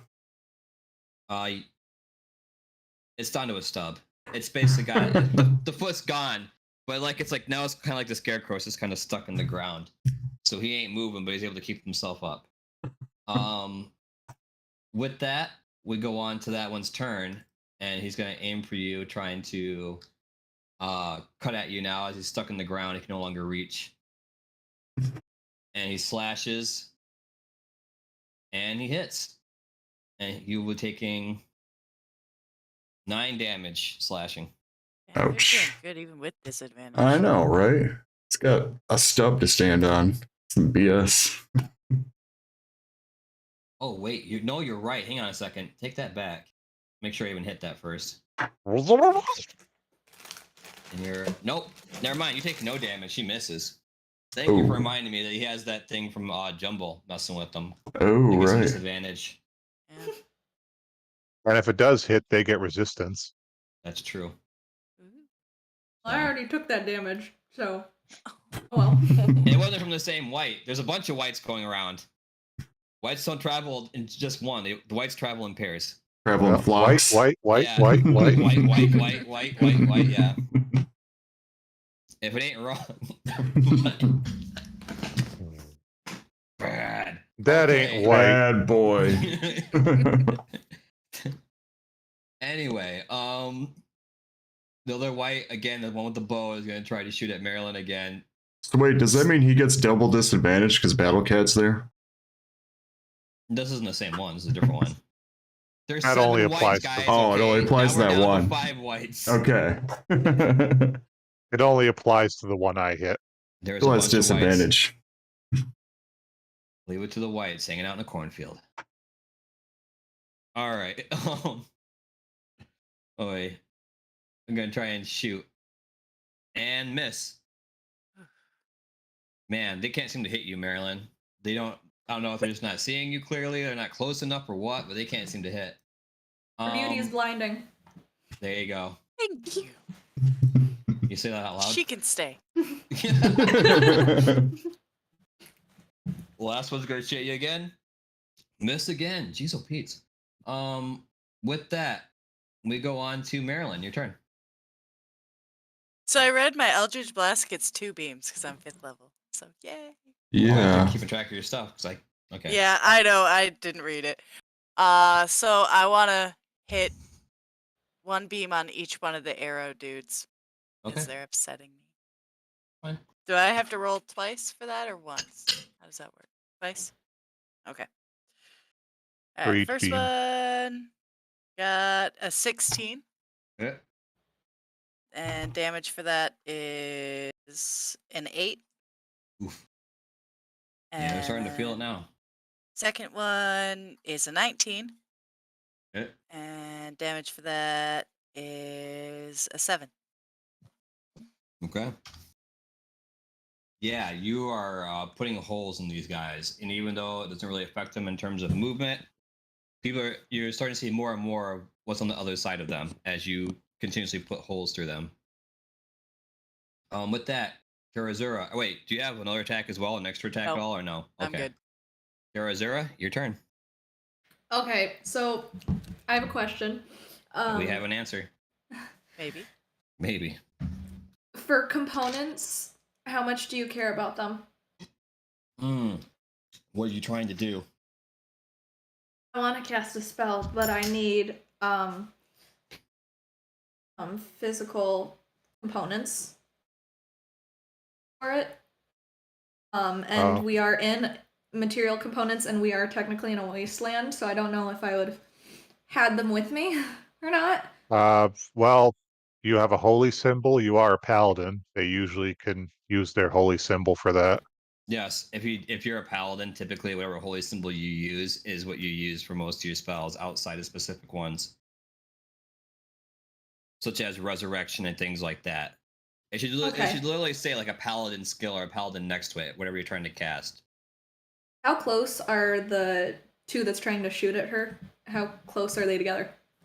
They're right next to each other. They're literally by the gate. Everyone else that's inside is inside the gate, like you yourself. Next by the scarecrow, along with Jumble and Mordecai, and she's currently right outside the doors to the abbey, firing off shots at a distance of 30 feet. All right, then I'm going to at one of them cast Moonbeam. Okay. So 5-foot radius, 40-foot high cylinder. And if the creature enters the spell's area for the first time on a turn, or it starts its turn here, it goes into ghostly flames and takes 2d10 radiant damage. On a failed save. Half if it doesn't. And what's your spell save? I have that. Give me a moment. Typically, it tells you what the spell. DC. Oh. I don't know. Let me try to find it. It should be. She was Constitution right or next to each Dex. other. Yeah, it should be under your hit dice instead of like tapping to attack. It'll just say like Dex 14 or something. Constitution 11. There you go. Okay. Well, no dice. Okay, so off the You don't bat, have dice? not physical next to me. Actually, I do. But anyway, okay, so that's first time entering. Since you just cast a spell, that is a D10. So go or whatever. Was it 2? How many d10s? 2d10s, and I rolled for it. Got 5. 5 altogether. Okay, Mhm. so that's 10 damage. Oof, they're not looking too good. The bodies start burning and howling at this light damage that they are receiving, which you were unaware of. Light even coming down from the sky like this. It's incredible to them. With that, the other rights now seeing this, one is going to come towards you in hopes of stopping that, and he's going to attack. And an 18 hits, so you will be taking 4 damage of slashing. As again, they cut across you from the side, seeing you cast that, is trying to put a stop to it. Next one goes, and he's going to try and slash at Jumble. To no avail. And another one, again, they're trying to surround the group, so they will attack again. With another long sword slash. And to no avail. They just can't seem to hit anyone, and I'm sure Strahd is wondering why he has these guards in the first place now at this point. Jumble, your turn. Top of the round. All right. Well, I'll do what I do. Flash at the nearest light. 24 to hit. Hit. 14 slashing damage. Oh, I know that'd be 16 slashing damage. Yeah. Gotta remember to add the 16? 2. Yep. Oof. Pretty close. He's on his last leg. Literally. Oh. Just about. I hacked it off. No, that's the one that Josh is working on. This guy's leg stuck in the ground. So yeah, he's got one arm left to fight with after you just chop through it. So whoever sword is branching that long sword is the only one left. So it literally is like a scarecrow stuck in the ground trying to hit anything close to him. The prophecies come true. Mordecai, I believe A it's your fog turn. room! And off their arm goes flying. So they're all kind of grouped up together. Like, I'll tell you what I want to do. I want to cast Fairy Fire, and that's a 20-foot cube. I want to center it more onto them so we can see them better. Okay. So you want to see the enemy better? Well, it gives us advantage on attack rolls if they fail to save, which is Dex 14. It's in a 20-foot cube, so I was trying to place it more at the center where it'll hit all of them.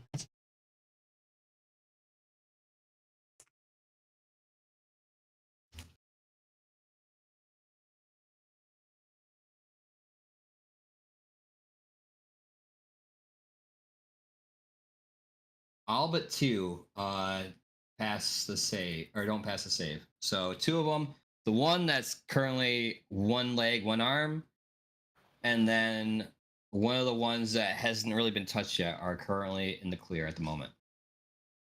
Everyone else, yeah, very visible to you. You can very much see them. It's like someone covered them in neon paint. So and hit them with a black light. Time for Jumble's raid party, I think. Yep. That's your last Wrong one persona. action. While the Giggles ghost is currently dancing around to the lighting. Do you still have another action or are you done? That's one action, so probably not. I could back away from the one-legged wonder, I guess. Okay. Does that give them disadvantage on attacks or no? Disadvantage for you guys. Advantage. Okay. Well, the one's gonna try and slash at you again, and with disadvantage, I don't think it's gonna hit.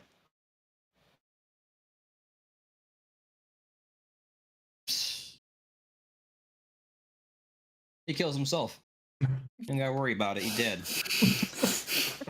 He had 1 HP left, and he rolled a 1. So. I'm done, guys. I'm out. Yeah. He literally tried taking a swing and stuck his own blade in his skull, and that was it. Look at him. Jaw dropped, and that was the last of it. He just dissipates into a cloud of dust and smoke. Okay, the 2 with the bows coming at you again, Marilyn. Still being very horrible at their job. Still horrible at their job.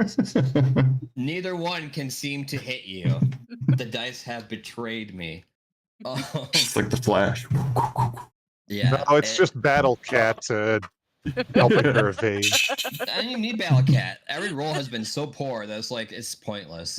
When it comes to trying to shoot Marilyn right now, it's been 5s and 7s. Marilyn, it's your turn.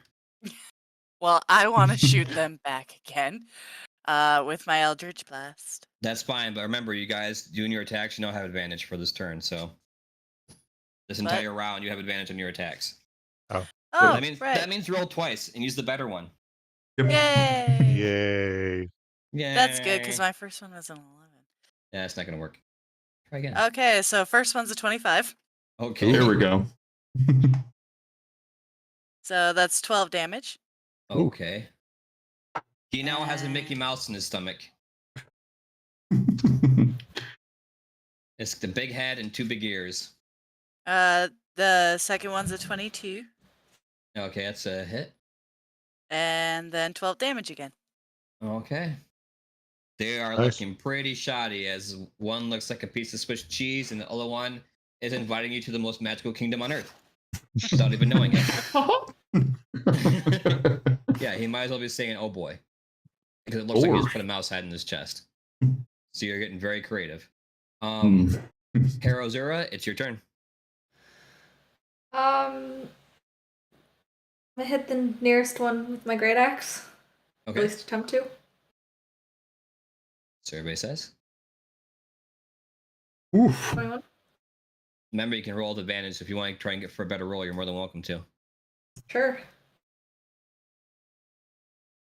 22. One more. Definitely a hit. Are you sure? Let me see what the extra damage is.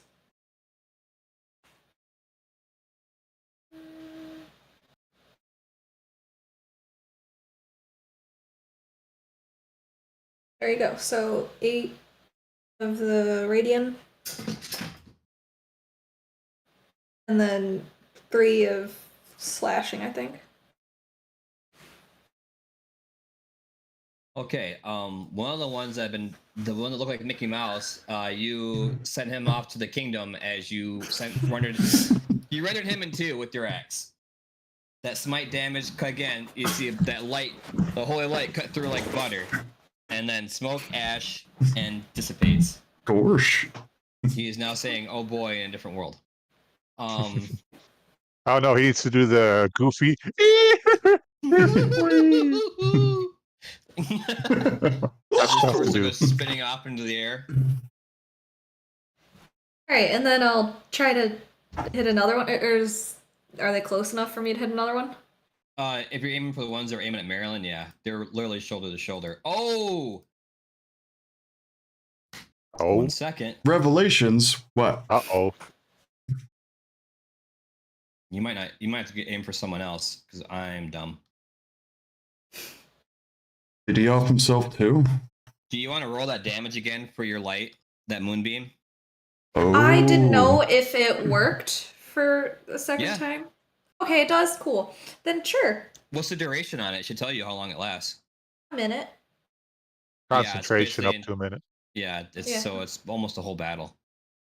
And you said it's the start of their turn or the yeah, and I totally did not do their turn, so let me get that. So go ahead and roll your 10 for it, please. 8. Okay, he gone. Before you even got a chance to go ahead and choose a different target. He would have been dead. I wouldn't even been aiming at him. Well, yeah, one of them would have been gone. Well, no, he wouldn't have been gone. He'd still have been alive. That's with your damage. Okay. Yeah, this is before her other attack, so So then who was I aiming for the other? whoever you want, there's 3 left. And they are currently hounding Jumble and Mordecai right now. No. I'm still gonna stay with Jumble. Okay. And okay. 7. No. Oh It wait, isn't that seems- still advantage though? Yes, it is. So unnatural 20. That's a nat 20? Unnatural. Oh, Unnatural. I didn't hear the un part. I heard natural. That's a You hit. should have rolled with it. She's a paladin. Roll she for crit. can't. 13 slashing, and let me figure out radiant. 7. 7 radiant? Okay.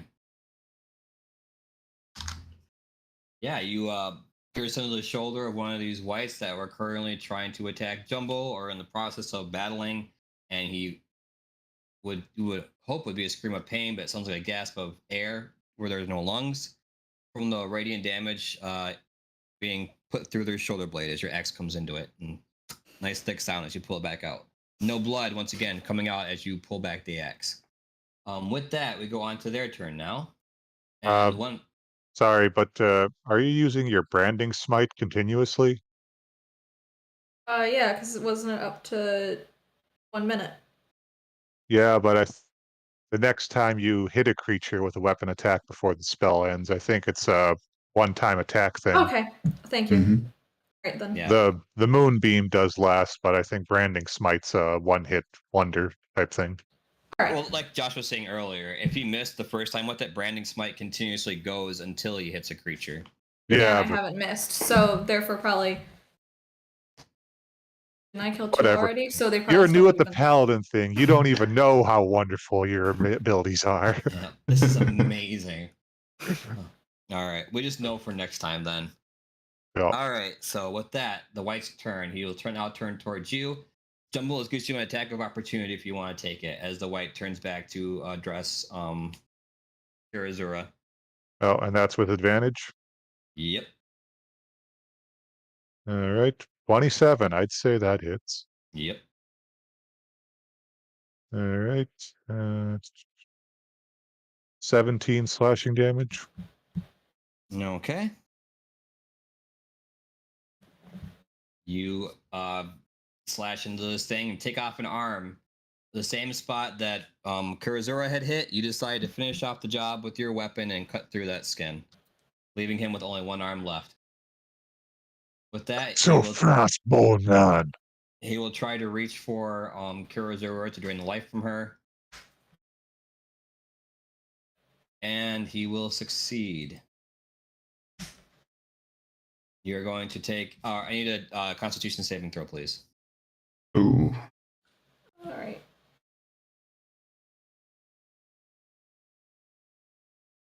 10. 10. All right. I need to reduce your maximum life points by 7 points. And they will not go back up until a long rest. All right. We go on to the next one as they try to attack Mordecai. Do I take any damage with that too, or no? Nope. You just bring down your life total. Okay. And the hits. And that is 5 slashing damage with the longsword. One more right, and this time they're going to try and take over the spot of the bowman. And this gives you an attack of opportunity if you want to take it, Mordecai, as they aim towards Maryland and trying to continue the job that his two brethren failed at miserably. Can I use anything for attack of opportunity as far as an attack goes, or? Yeah, for the most Um, part. use a firebolt then. Okay. Get advantage still, right? Yep. Okay, good. 24 to hit. Hit. That is 14 fire damage. Okay. Ooh. You see how the firebolt as fire begins to appear upon its skin, hitting it strictly in the back as it turns itself away from you to aim towards Maryland. Maryland, he's going to try and shoot his bow once again, trying to hit you with something. And it's finally a hit. Are you sure? Did you have disadvantage to that? Oh, dang it. Thanks for reminding me. Then it's a fail. Look at. Oh, boo. No, I was just kidding. Thanks, Peanut Gallery. With that, no failure. You completely miss. And with that, they go back to the top of the hour, turn hour. Top of the turn order. Jumble, it's your turn. Okay. Well, Round 4. whites, great axe. I think I can figure out the solution. Or a great sword. Yeah, see, I'm not getting the solution. By the way, that member also, I will say that moonbeam is still going too. By the way, even though there's no target there currently. Yeah, I gotta move it. Well, 15 to hit another white. That's a hit. Okay. 12 slashing damage. All right. And the spirits bother them. Spirits keep poking at him and hee-haw and things like that, and getting in their business, giving them a disadvantage. And he is not much left in his tank as well. As you cut across his guts, where guts would be, there's nothing. Mordecai, your turn. Shoot at the one nearest me. I don't know who's left. There's 2, right? 3. 3. Okay. One's about done. Yeah. All right. I'll use the firebolt to try and finish him off. My first attack. Okay. With advantage. Thank God. Maybe. Yes. 20. Only one of them. Yes, it's a hit. Only one of them does not have that. 9 fire damage. Ooh. Close but no cigar. Really? This body is completely on fire, and if there were screams, there would be screams, but he's not screaming, as now it's a walking, burning body. Not a stranger to more fire. I'm gonna do it again. Okay. Not a stranger to more fire. No, you're not. That's 24 then to hit. That's a hit. Does he turn to smoldering ash with 9? Yes. His body is completely gone. You're seeing flakes in the air and things like that. As the jaw hits the ground, the body just completely crumbles into ash and smoke. Memories of Death House come flooding in. Yeah. I burnt a building. Marilyn, it's your turn. Okay. 2 beams of Eldritch Blast, 1 on each of the 2 remaining. Probably. Hopefully. Okay. Got that. Alright. 18. Hit. And that's a 4 damage. Okay. And then Did you roll with 22. advantage on that, by the way? no. Because it hit. You could have critted though. Okay. Alright, so 22. And 12 on that one. Mm.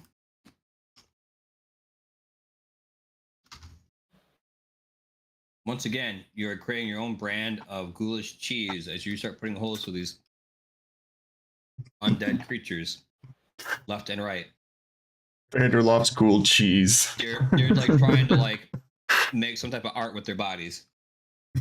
No. You get the wrong cheese. Get the white cheese. That's right. Oh my gosh, no, No. not this cheese. Karazura, I believe it's your turn. So I'm gonna move that moonbeam to wherever it was the nearest white. Okay. And again, it's a dexterity save of 13, you said, or was it 12? Or 11? Constitution of 11. Constitution of 11, okay.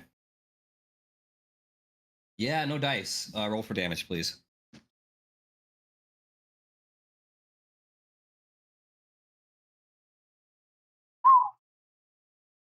Uh, 20.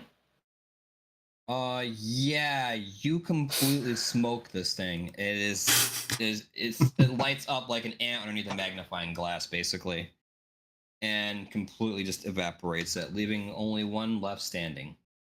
Ah, burn fucking. And with that, seeing that, he will now turn his efforts from Maryland onto Jumble, carrying the chair, and try to slash at him. The nat 20. It is a crit. Ooh. It is a crit. All right, 10 slashing damage. Well, I've got resistance, so 5. Yep, so busy cheering for the burning body that's Yep, he's turned around and saw you're making noise and just went boom and just stuck you in the back. But with that, it goes back to the top of the order, and it's your turn, Jumble. Do you have a Do I have rebuttal? advantage? Yeah, Do I have advantage with this one, or is it the one who this is succeeded the only on? one that did not have an advantage. Okay. Yeah, so he's straight. Well, 14 to hit. Hit. Oh, I angrily retaliate with my great sword and get a 14 Okay. slashing.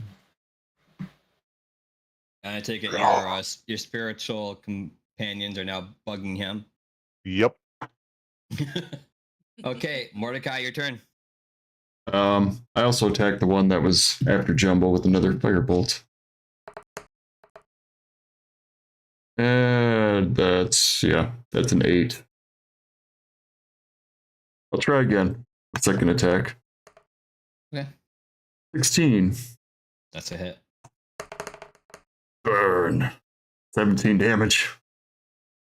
Ooh. Oh yeah. This thing is now engulfed in fire, but it is still moving. It did not like that. Marilyn, it's your turn. Eldritch Blast, because it You know what would work right now? Probably an Eldritch Blast. Hey, I got a natural 20. Roll again for crit. Ooh. Okay. Crit. So I just rolled a d20 for that? Yeah. Just okay. roll your attack again. Yeah, roll like you're attacking okay. again. 21? Yep, Ooh. that's a crit. Double that Okay. damage. Okay. Deal. 6, so 12 damage. Woo. All right, 12 damage. Go again. Ain't got much left in this tank. Oh, This yeah. thing's... I have 2 beams. That's right. Oh, 2 beams. 12 It is to hit? hurting. No hit. Okay. Plus no cigar. You put a big old hole through him again, and his thing is on fire, and it's unnatural to see something like this moving around, being engulfed in flame and a giant hole through the stomach. It looks weird. With that, Karo Zura, it's your turn. Take him down. I'm just gonna move the beam to it.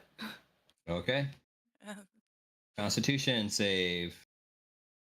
Hello. Major fail. That's an epic 1, so go ahead and roll damage. Ooh. 12. Okay, 24. Yeah, it's dead. If it was engulfed in fire before, it's definitely engulfed now. This thing went off like a kerosene tank that got hit by a match. Just explodes. Body parts, so on and so forth, turning into ash, dirt, and dust. Leaving the field in smoldering ashes, as the rabbits have definitely scattered by now, and leaving only the scarecrows, a few crops, some dust, some dirt, and the item from which you have pulled from the scarecrow. The symbol of Ravenkind. Investigate the item. I stomped my foot 3 times and I muttered "Groomsh." Then I go over to Kirazira and I pat her on the shoulder harshly and well fought, half-breed. You sought much destruction in the name of Groomsh. Thank you! Then as I have my hand on her shoulder, I kind of blink and did I miss something? Not much. Okay. It kind of looks like a lot. It wasn't They that were like bad. that when we came here. Well,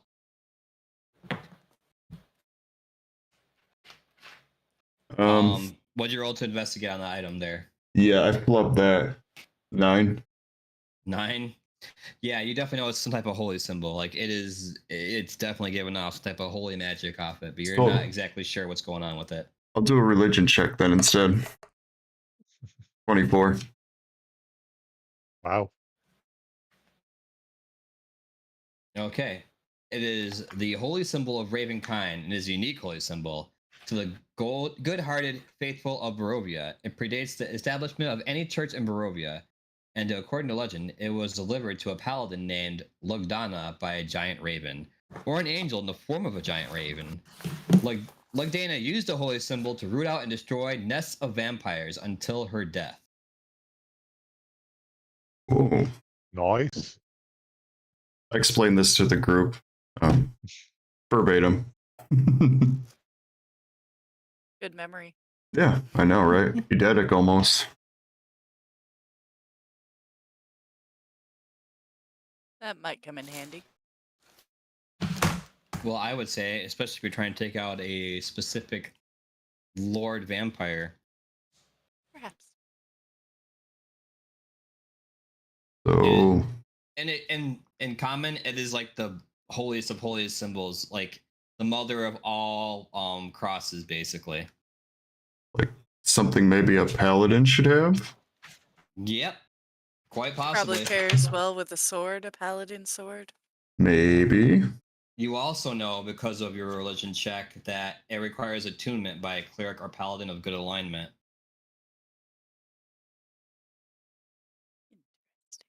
Probably wait for Zeldred to wake up. Put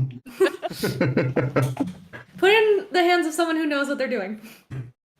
It's the D&D movie all over again. You have to believe in yourself. You have to believe. Okay, Josh. Seeing as how we're going to be at the end of the episode, I'm going to read you the stats on this thing just so you know. Okay? Okay. Wait, unless you want to get it tuned first, and then I can read what all it can do. I You have mean, to add this to your inventory because you have it.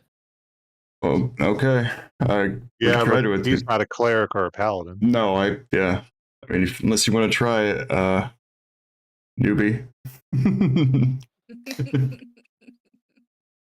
I don't know what I can do. I mean, if you want to, sure. Well, you can try to roll for attunement. I don't know what that is. uh, What Yeah. does she roll? what would that be, like a religion Yeah. check or? Give me a second. I believe it's a religion check. Let me double check that.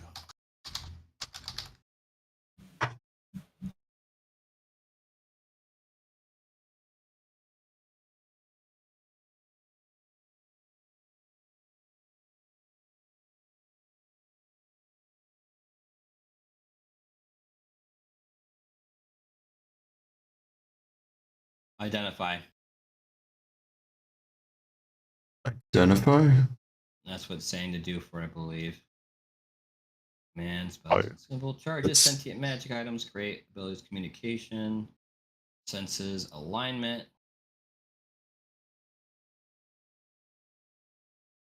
Yeah, that's not a skill or anything. Is it a spell? I'm looking right now. Maybe It's called just attunement. Certain items have, if the prerequisite is a class, a creature must be members of the class to attune the item. The class is spellcasting class. The monster qualifies as spell class in the class's spell list. I think attunement usually just takes like a Spend longer a short focused rest. on that item. There you Ah. go. What is it? Sorry, I didn't catch that.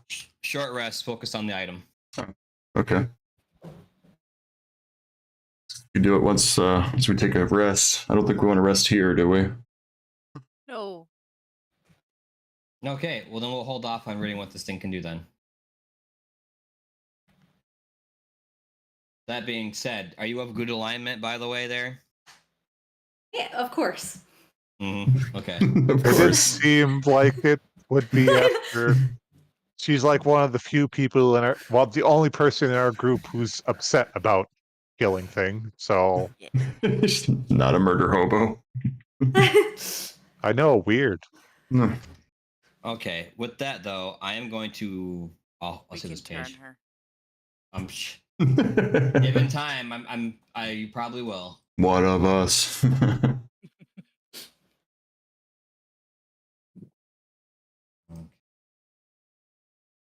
With that, you guys make your way back to Otto, and Siegfried, and you make your way through, and you head into the Abbey entrance. With that, they tell you to currently wait at the entrance of the Abbey as they go to summon Abbot. And for right now, I believe that's where we're going to stop our adventure for meeting the Abbot. Made it. And with Almost that, didn't. you can We all actually. almost died. We'll call this a short rest, okay? Okay. Since you guys are currently sitting and waiting. So if there's any type of benefit you guys get from a short rest, please do so. I wasn't And- really hit ever, but Well, yeah, surprisingly enough, they couldn't hit you. What a shocker. At 30 feet away, casting spells. I'm a sniper. You sure are making Swiss cheese out of people and Mickey Mouse symbols. Uh-huh. Chest, stomach. Face and ears. Okay, with that, I'm just gonna say that Kirazira, you're gonna try to tune this thing, and you being I was a gonna say, paladin, should I do that? unlock, yeah, go ahead. You take the short break to focus on well, so long as you have Mordecai's permission to do so. Oh, well, yeah, I already gave it to her. So go ahead I and was take gonna a say, if crack he's at it. giving it to me, I'm assuming. Yeah. Oh, okay. No, just keep the shiny thing. That's it. Okay, so let me read this for you. I guess I'll send the link too as well. Put in the chat. So you can access the page. You'll have to add it to your whoever's I don't know who's gonna hold it, but this is for your inventory. Right. It is a holy symbol and a platinum amulet shaped like the sun with a large crystal embedded in the center. It has 10 charges for the following properties. It regains 1d6 plus 4 charges daily at dawn. The attack is Hold Vampire. As an action, you can expend 1 charge and present the holy symbol to make its flare with holy power. Vampires and vampires spawn within 30 feet of the holy symbol. When it flares, must make a DC 15 wisdom saving throw. On a failed save, it is paralyzed for 1 minute. It can repeat the saving throw at the end of each of its turns to the end the effect on itself. Turn Undead. If you have the Turn Undead or the Turn the Unholy feature, you can expend 3 charges when you present the holy symbol while using this feature. When you do so, undead have disadvantage on their saving throws against the effect. Sunlight. As an action, you can expend 5 charges while presenting the holy symbol to make it shed bright light in a 30-foot radius and dim light in an additional 30 feet. The light is sunlight and lasts for 10 minutes or until you end the effect. No action required. So typically you can basically call forth the sun and hold vampires with this weapon. Definitely sounds like a Zildred weapon or a paladin. Yeah. It typically is used for, they said, like you're clearing nests of vampires. You'd bring the sun in the room and hold them still while they burned in sunlight. Right. Andy. Yeah. Very handy. And with that, you guys currently have, I believe now, 2 of the items needed to defeat Strahd. Or is it 3? Well, we've got the lesser. What was his name? Ermin. Yeah, Ismark. I don't know. Ismark. Ismark. Jeez, why do I forget that? We've got It's okay. Ismark. He was one. Yeah. Let's see.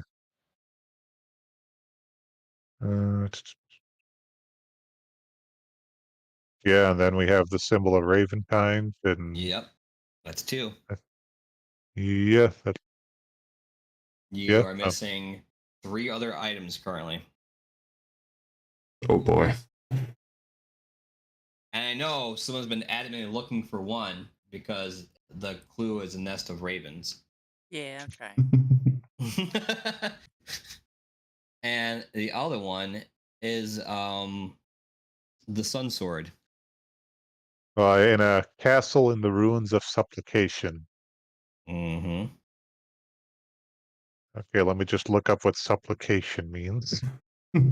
Right. I would The assume action it of comes from asking or begging. supplements. Yeah, and the action of asking or begging for something earnestly or humbly. Supplication. Huh, that's a new one. Don't be a supplicant. Yeah, don't. So basically, a fancier form of begging. Yeah, Yes. right. Right, JR. I want to see the sun sword too, man. It's a We don't have awesome it yet. weapon. I Okay. know. We're trying. Yes. Which, by the way, does anyone have the word that they can give me yet? Yeah, I have it up. I don't know how to send it to her, but I can figure that out.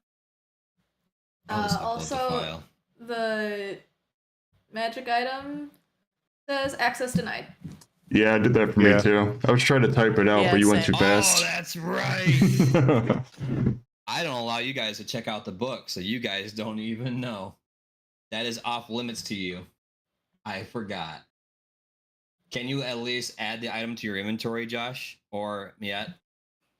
I don't know. Let me try to figure that out. And I can unattune to it, so if Zildred wants Yeah. it. yeah, whoever comes back. If you I can, have a weapon that can destroy vampires. Would you like it? right. Well, No. see, now you have a bargaining chip now. Now he has to take you on as his ward. Yeah, Right. best friends. I say tune it to That's- yourself. I'm just like, do you want this? Can I come along with you? No, that's okay. You can still have the thing. Yeah, the short time we've known Kira Zero, that really doesn't sound like her. Yep, no problem here. You take it. Right. You know what to do with this. I'm a good paladin, but I'm gonna use extortion. I think I can add it. All right, there we go. I know. I wanted I think to. a paladin should hold on to that. Anyway. That is true. Unless you want to make some type of weapon with it. No, thank you. With the lightning rod? Oh, Mhm. there you go. Mhm. You can expand it across the entire land. Imagine Right. that. Dispel the Just darkness. shoot the sun into the sky. Yep. We kind of blew up the lightning rod. I still have chunks of it. Big Well, pieces. okay, yeah. I think we also had a few of the cattle prod things. Well, Yeah, there you like go. 2 of See? You could just expand. Make a death ray.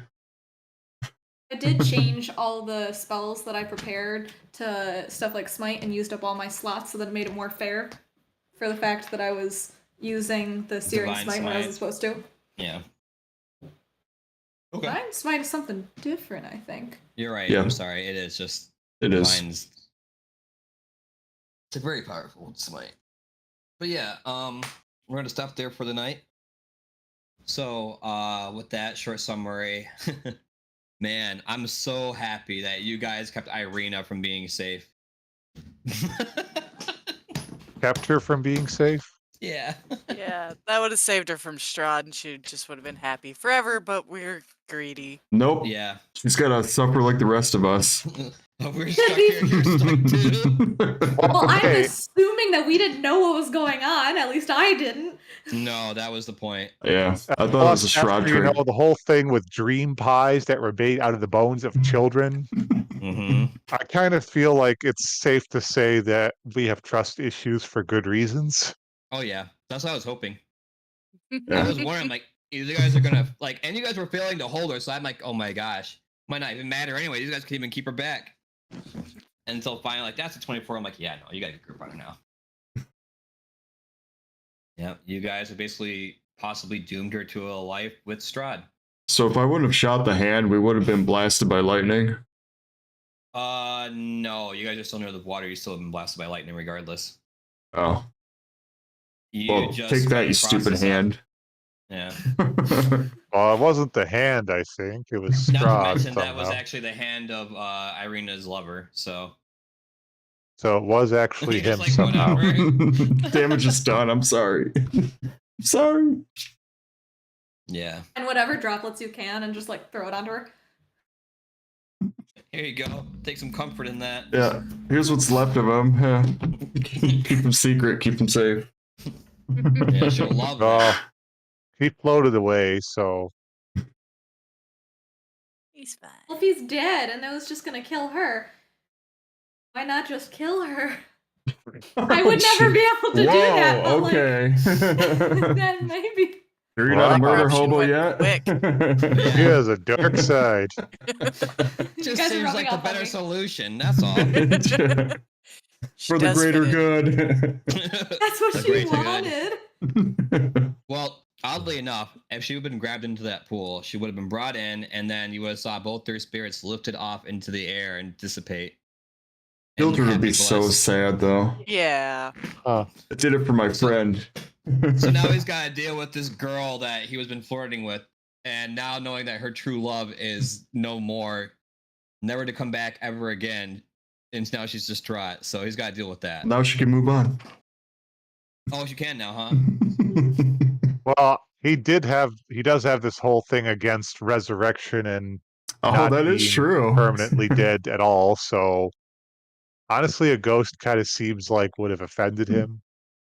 It Yeah. really is a shame he wasn't around for this, because yeah, that would have been That's why I very was very, conflicting. very sad. I'm like, oh no, JR is not here. Oh, he's gonna be sad. He's gonna RJ. be kind of RJ. I'm sorry, JR. Was JR here, is RJ here. Wasn't. Sorry. If Ronald comes back and checks out this stream and is like, what happened? Sorry. He's just gonna wake up out of that pie coma and be like, what did I miss? Really? Yeah, you gotta distraught Irina because she just lost the love of her life, never to see him again. And you guys found the holy symbol of Ravenkind. It'll be like a mixed bag of emotions. Happy to have a new paladin tool, and sad because the girl has been crushing on had a boyfriend that passed away, and she lost him. So He's also gonna wonder, Thanks to wait, you who's this guys. new paladin? yeah, that too. I'm out for a day lot and of you things. replace me? Ferris Bueller, you're my hero.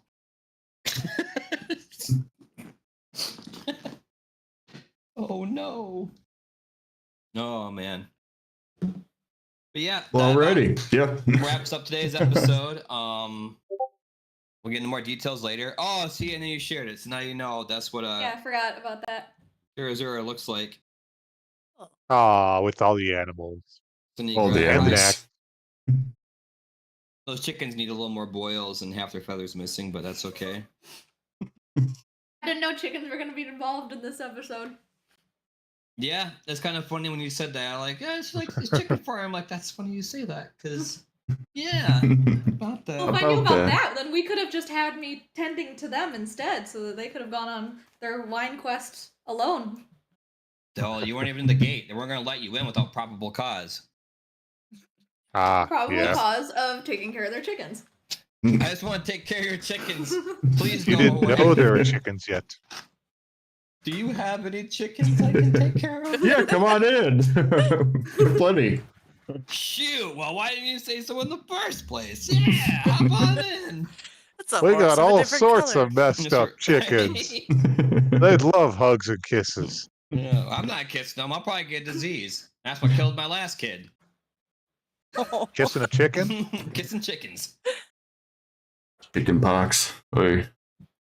Dang it. Ah, Mm.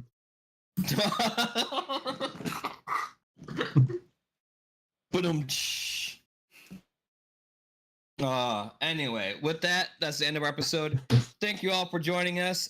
Thank you for welcoming me yet to our group. It's gonna be a good Yep. time. Yay. We have another girl, yay! Woohoo! Yay. I know, right? Remember, Finally. you're doing just fine, Jayla. No, I'm not. No, I'm not. I used the wrong spell multiple times, so I think that we're even. Okay. And Well, still has she to did deal once with the play- devil. she did once play a cleric who had fireball as a cantrip somehow. Yeah, I did Yeah, that. that is true. Somehow. Yeah. We'll struggle together. I like it.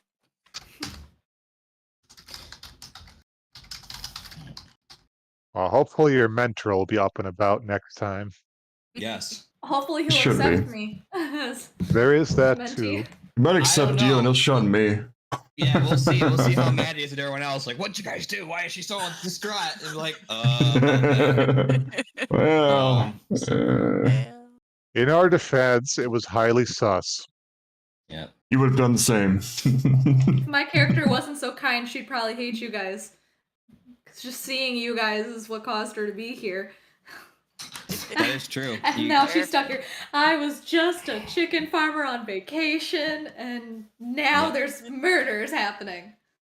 You're stuck in a foreign land where there's no sunshine, and the chickens are like all messed up and fudged up, and the guy you're trying to admire to hang out with and be a paladin's like passed out taking drugs and all kinds of crazy stuff. Welcome Like, to what'd I get Barovia. Yeah, Maybe this group wasn't what I thought it was. Yeah. That's Never where it meet always your goes. heroes, Yeah. kid. Right there. The root said it best. Yeah. At least the violent toddler is like reminiscent of home for me. Mm-hmm. Is that a good thing? Yes, sadly, Oh. yes. Oh boy. Well, it's only gonna get worse. Yeah, But, now we have to figure out how to burn down an abbey. Yeah. It won't be that hard.